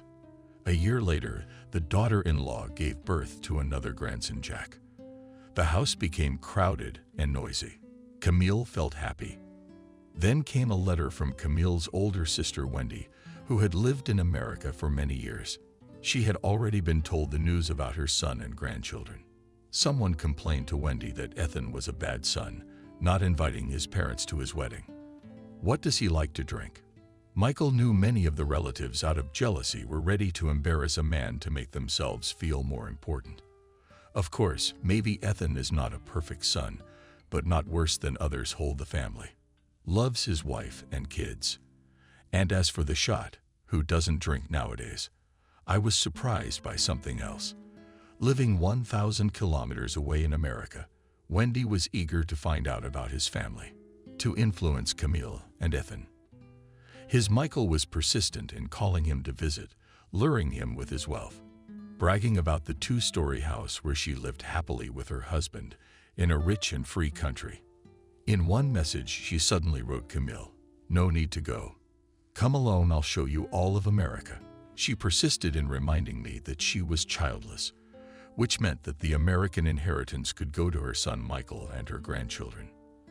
After all, there were no other heirs. Still, Wendy missed her homeland, dwelling on references to the past. All the more so because she had once had a crush on Michael. He'd felt it at one time and hesitated to choose a wife. He liked the thoughtful, intelligent, well-read Wendy. But Camille was impulsive, selfless. Managed to tie him to herself, however, she moved old age. Michael was afraid to admit that he was gradually losing his sight. The strength was leaving his body. What was next, God knows. However, it was necessary to protect his son and his family. He pulled himself together and wrote a long letter to Wendy and her husband. "Hello, dear Wendy and Noah. Received your letter, for which we thank you heartily. Glad you are doing well and are healthy. Enjoy your life.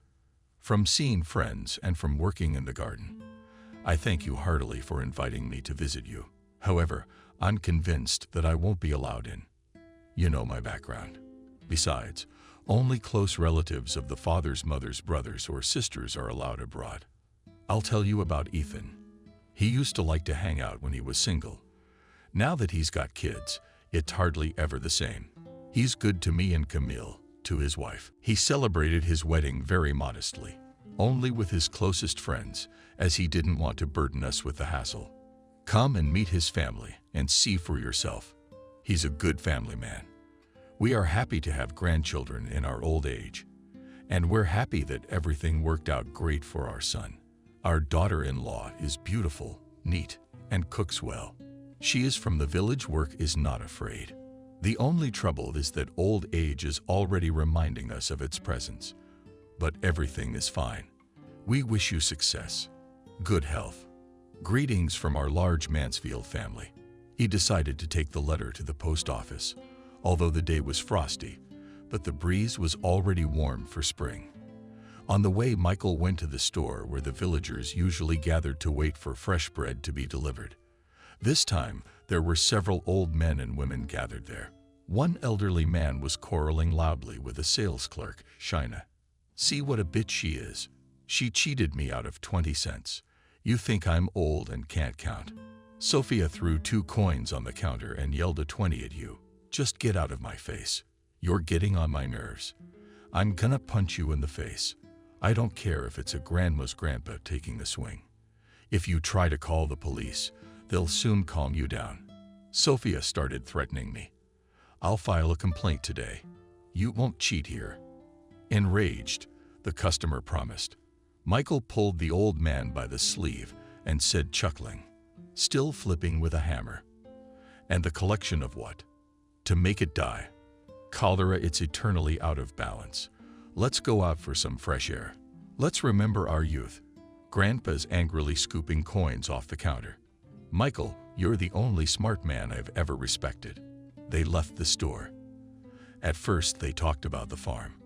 Only then the man noticed the mailbox hanging on a pole near the store and got excited. He dropped a letter in it. "Come on, I'll walk you home. Come on." The 2 old men stomped along the village, looking at the houses where once lived other people who had long ago moved to the cemetery. Now the children and grandchildren of the deceased walked through the village and resembled their predecessors with their facial features. "The cycle of life in nature," smiled Michael.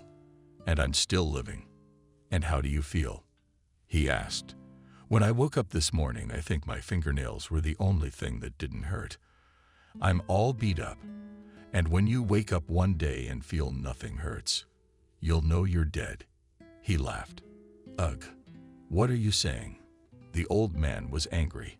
"No matter how it is, the time to rest will come. When it comes, then we'll talk. Now come on, what's more fun? How many grandchildren do you have?" 2. "I have 5. I even have 1 great-grandson." "I'll outdo you." The peaceful conversation made Michael think of his complicated life. He walked home and thought that many things could have turned out differently. Christina met him at the house. "Why are you frowning?" "I've been thinking. How long have I lived? I've done nothing good. I don't think I've ever done any sins, but I still have enemies in the village. Who am I interfering with?" Christina looked at me for a moment, and then suddenly she burst into tears. "It's all because of you. You're the reason I'm alone. You didn't let me get married. You stole my youth." Quietly, Christina came out Camille. People around. The woman frowned and walked away. Michael nervously invited his hair, helped before him by the influx of fog. Sometimes Michael feared that someday the day would come when the white light would be covered by an unsightly fog. And then no, death would follow. But should he blame fate? He's had a good life, thank God. How many men died, and those who worked at the mine with him? How many boys didn't return to their families? That everyone has his own fate. I chose it myself. I go as far as I can. As far as I can. Soon Michael was sent to the hospital for a checkup. He could no longer work as before. A committee was to determine his competence. The diagnosis was disappointing. Mansfield suffers from a mental illness in the form of schizophrenia. "The cost of my sacrifice is exorbitant," the man thought. Michael left the hospital tired and devastated, not knowing whether to be happy or sad that he had been declared mentally ill. This diagnosis is the bitter truth of his life, from which it was difficult to come out alive. But he came out, even if his soul was maimed. Bodies of fallen leaves stirred underfoot. Autumn was moving in on the city. Michael walked down the boulevard towards the train station. Wendy sent more and more letters and parcels from America. It was obvious that she longed for her family, but was afraid to come, to leave her settled life. However, she insisted on bringing her grandchildren. Camille made up her mind and traveled to America. Was it scary? Of course, she would have liked to take a family member with her, but Michael wouldn't go. He's been declared schizophrenic. Ethan has a tattoo on his shoulder, and his wife has a different name. The daughter-in-law is taking care of the kids. Wendy's anxious to see her granddaughter. But it's not advisable to take the girl away from school. There was no point in taking Christina with her. It would only spread gossip after the village. After weighing all the circumstances, I decided to go alone. When the papers were prepared, put on Camille's simple black dress, took all the necessary things, put them in a backpack. Weary of the train ride to Moscow, she slept through the entire flight to America. At the airport, she was met by Wendy and her sister's husband, who hadn't seen each other in over 30 years. They didn't recognize each other right away. Wendy took a long look at the people who were coming to meet her, until she realized that the tall, thin, aging woman was her own sister. "Are you Camille?" I answered the younger sister, looking at the small, chubby, pink-cheeked Wendy. "How have you aged? It's disgusting to look at," exclaimed the American. I stare at my sister. I'm tired. I work nights on the railroad, picking up construction materials. And when I come home, there is no rest either. Household, yes, grandchildren. Wendy suddenly cried, hugged her sister and kissed her. "You're my martyr. Meet my husband, Noah." Camille held out her hand to the old man with the dark glasses. "Hello, Noah. Nice to meet you. Thank you for the letters and packages." "Hello," my sister's husband replied, and held out a large bouquet of yellow roses. "Let's go to the car. Tired on the road?" "No, I slept the whole time on the airplane." "Thanks for the flowers." They got into the shiny white car and drove through a city with tall buildings, bright advertisements, and lots of people on the streets. Look, Camille, New York is the richest city in the world. America is a free, happy country where even a working man can buy a big house and live there. Do you also have the opportunity to move in with your family? Your grandchildren will have everything they need. Wendy said inspirationally, "I care about that. After all, they are my blood too. It is true that Noah has kinfolk too. The house will have to be divided, but I think we can make a good arrangement." "I wish to God you'd say that," Camille said. But she was bored with the city. Her heart yearned to go home. Wendy visibly parted. The body on the round face was choosing and NOSIK.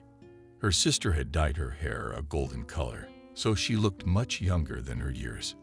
To a nice pink and lilac dress very suitable picked up in the tone of lipstick.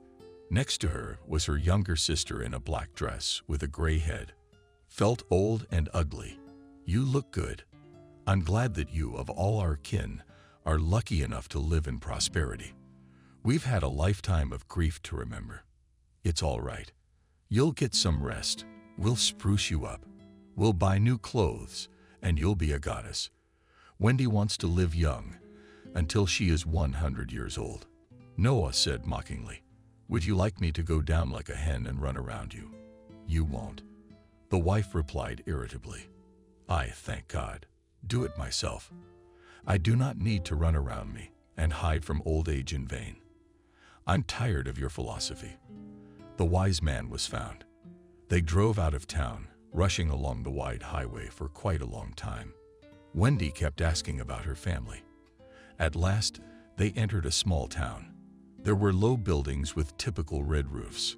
Unlike New York, there was plenty of greenery and flowers. The car stopped near an attractive two-story house. "This is our house coming out," Wendy said. While Noah put the car in the garage, the sisters walked down the driveway and planted on both sides with colorful roses. Katya's house was really furnished with tasteful rooms, glowing with warmth and coziness. "Good, you have with delight," said Camille. Everything shone, shining with cleanliness. Wendy set the pre-prepared dishes on the table, fed her sister from the road, then led her into the small room. "This is the room we keep for guests." Getting Camille settled in, all stood on the threshold, looking at the curtains and covers of the cathedral. "It's all so beautiful. It's scary to touch," she said. "Don't make it up. Lie down, rest, and I'll sit with you. I don't sleep well now. I wake up many times in the night, and then I can't sleep. Tell me about yourself. How are you here? We haven't seen each other for so long." "It's okay. It was hard at first. Then I got to know people. Learned the language. I got a job. That's how it was. I got along with Noah. To tell you the truth, I regret that I ever tied my fate to him. They wanted to send me to India to work. I didn't really want to go there. That's when I was introduced to Noah." "What, Noah?" Camille asked. "That's what Noah is called in American." "Well, when he found out, he decided to help. He agreed to give me a sham marriage. He wasn't a bad man, but I didn't like his looks. But over time, we became friends. We bought a house together. Noah had the first floor and I had the second. He supported me financially. I got used to him. 2 years later, we got married for real. I got pregnant, but I couldn't carry the baby. I had an operation and was warned that there would be no more children. That's fate," Wendy sighed. "But you are happy here, and you have a son and grandchildren. And soon you'll have great-grandchildren. I think your grandchildren are mine too. I comfort myself by understanding that they are in these walls and the beauty of happiness, and in the children and grandchildren life has passed. You can't turn back anything." Wendy sighed. "Rest, we'll make another deal."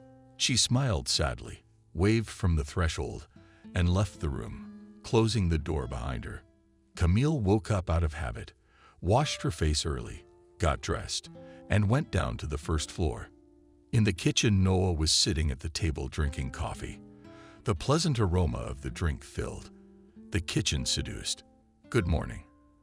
The guest said hello. "Smells good." "Good morning." Noah replied cheerfully. "You'll have coffee." "Don't mind Wendy. My wife likes to lie in bed."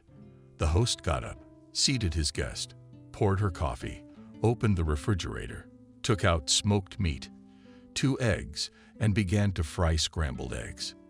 "You always cook for yourself, because I don't trust your sister. She tried to poison me once. God be with you." "Noah, what are you saying?" Camille exclaimed in surprise. "I'm telling the truth. Do you understand? She was living with me. And all of a sudden, I'm looking at some sectarian guys. I'm tired at work and don't realize what's going on with my wife. and she tells me she doesn't want to live with me. Let's sell the house. I told her, live with whoever you want. I'm not selling the house. If your lover loves you, let him take it without the house. She screamed and cried. It happened. I don't want it to happen. That's when it happened. I came home from work on a hot afternoon, got a bottle of beer out of the fridge and took a sip. And there was vinegar in it. Wendy poured it in for something. I ended up in the hospital, had stomach surgery. Could she have done it on purpose or not? I could have been prosecuted. But I loved her. I forgave her everything. Noah put the scrambled eggs on 2 plates. He put one in front of Camille and invited her to have some American eggs. Yes, it's the same everywhere. But you know, Noah, I don't believe Wendy would do this on purpose. I mean, she's always believed in God. Noah asked me to take over the kitchen while I'm here, asked Camille. With pleasure they ate, drank coffee, smiled at each other. A good relationship was immediately established between them. Wendy entered the kitchen. He grumbled unhappily. An oppressive silence settled at the table. The hostess took small sips of coffee and said without addressing anyone, "Soon the guests will arrive. We have to get ready. What can I do for you?" asked Noah. "Go to the grocery store, buy some milk and fresh bread." "Understood," replied Noah, and humming under his breath, the jolly man went out. "Death will come to him, and he'll sing songs to her too," said Wendy irritably after her husband. "Why do you keep gnawing at him? He's a kind man, sociable, cheerful. He's a slacker, not a bad man. I hate him. If I could, I'd stab him with a dull knife. Don't start Wendy in the morning. Is that what's tearing your heart out? Do whatever you want. I'm going to go to the apartment for a bit, and I'll see what's wrong. What about you, making the menu yourself?" Camille stayed in the kitchen. She went about her usual business. She did everything quickly and spaciously. When Noah returned from the grocery store, the kitchen was bubbling and smelling delicious. The guests arrived at 12 o'clock, all sitting around the table, eating, praising Camille's skill. At the table, cheeky girl Emma pissed off Camille in every possible way, mocking life in Russia. When the guests finally went home, Wendy went to see them off, and Camille and Noah stayed at the table. "That relative is sad. People have forgotten how to be happy and cheerful," said the host.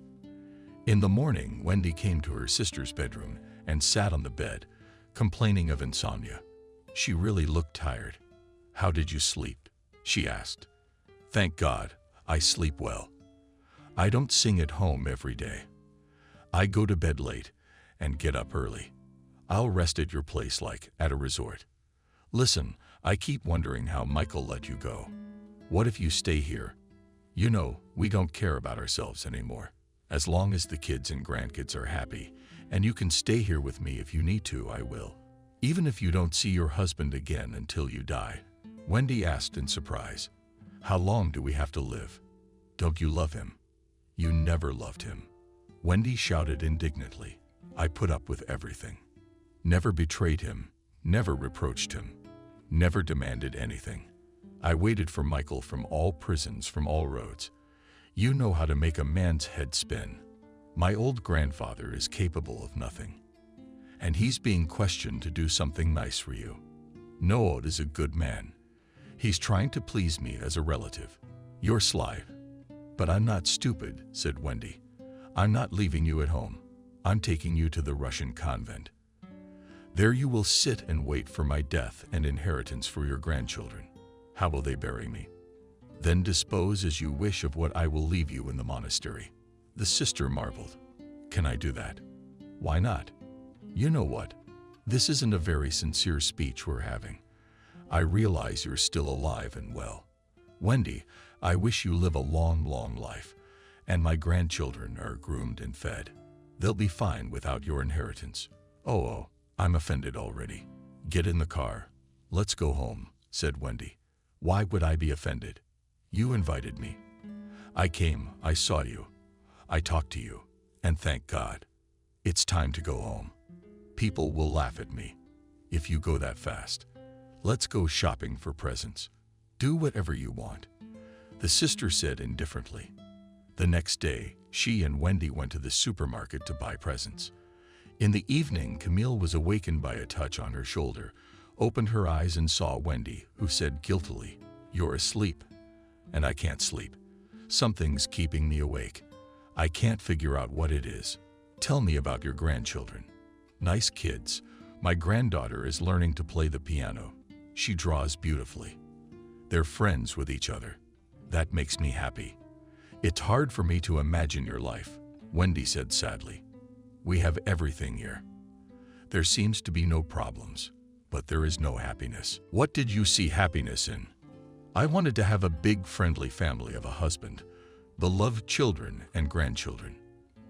And I have none of that. How did you, sister, take my destiny? Destroyed me." Bitterly, said Wendy.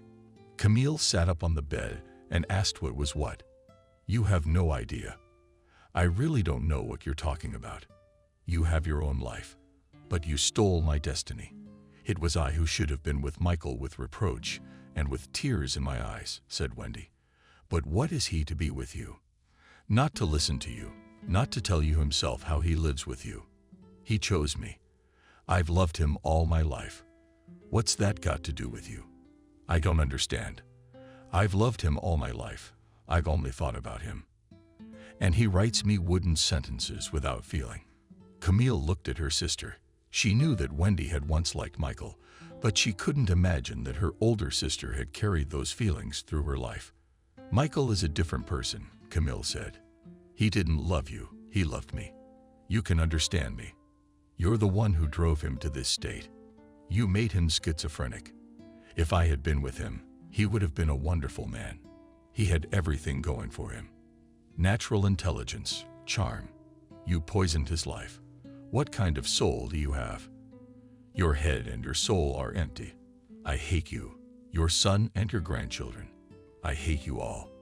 Wendy rushed to Camille, grabbed her by the throat, began to choke her. Her sister broke free, turned away. "Is that what's bothering you? Go get your Michael. I'll see how you handle this job and the ideas." Camille picked up her bag, started dumping her stuff. "Are you going to go? You're not going anywhere. I'm gonna send you off and bury you here. I'm going to Michael. I know what he loved all his life. I'm the only one. Are you crazy?" Camille answered calmly. Noah came into the room. He said, "What's going on here? Get out of here like a rotten bitch." Wendy shouted angrily. "Camille, what happened?" asked Noah. "Nothing. I want to go home. Please help me buy a ticket." Michael sat on the bench basking in the last rays of the autumn sun. Footsteps were heard. He turned his head and was surprised to recognize the familiar figure of his wife.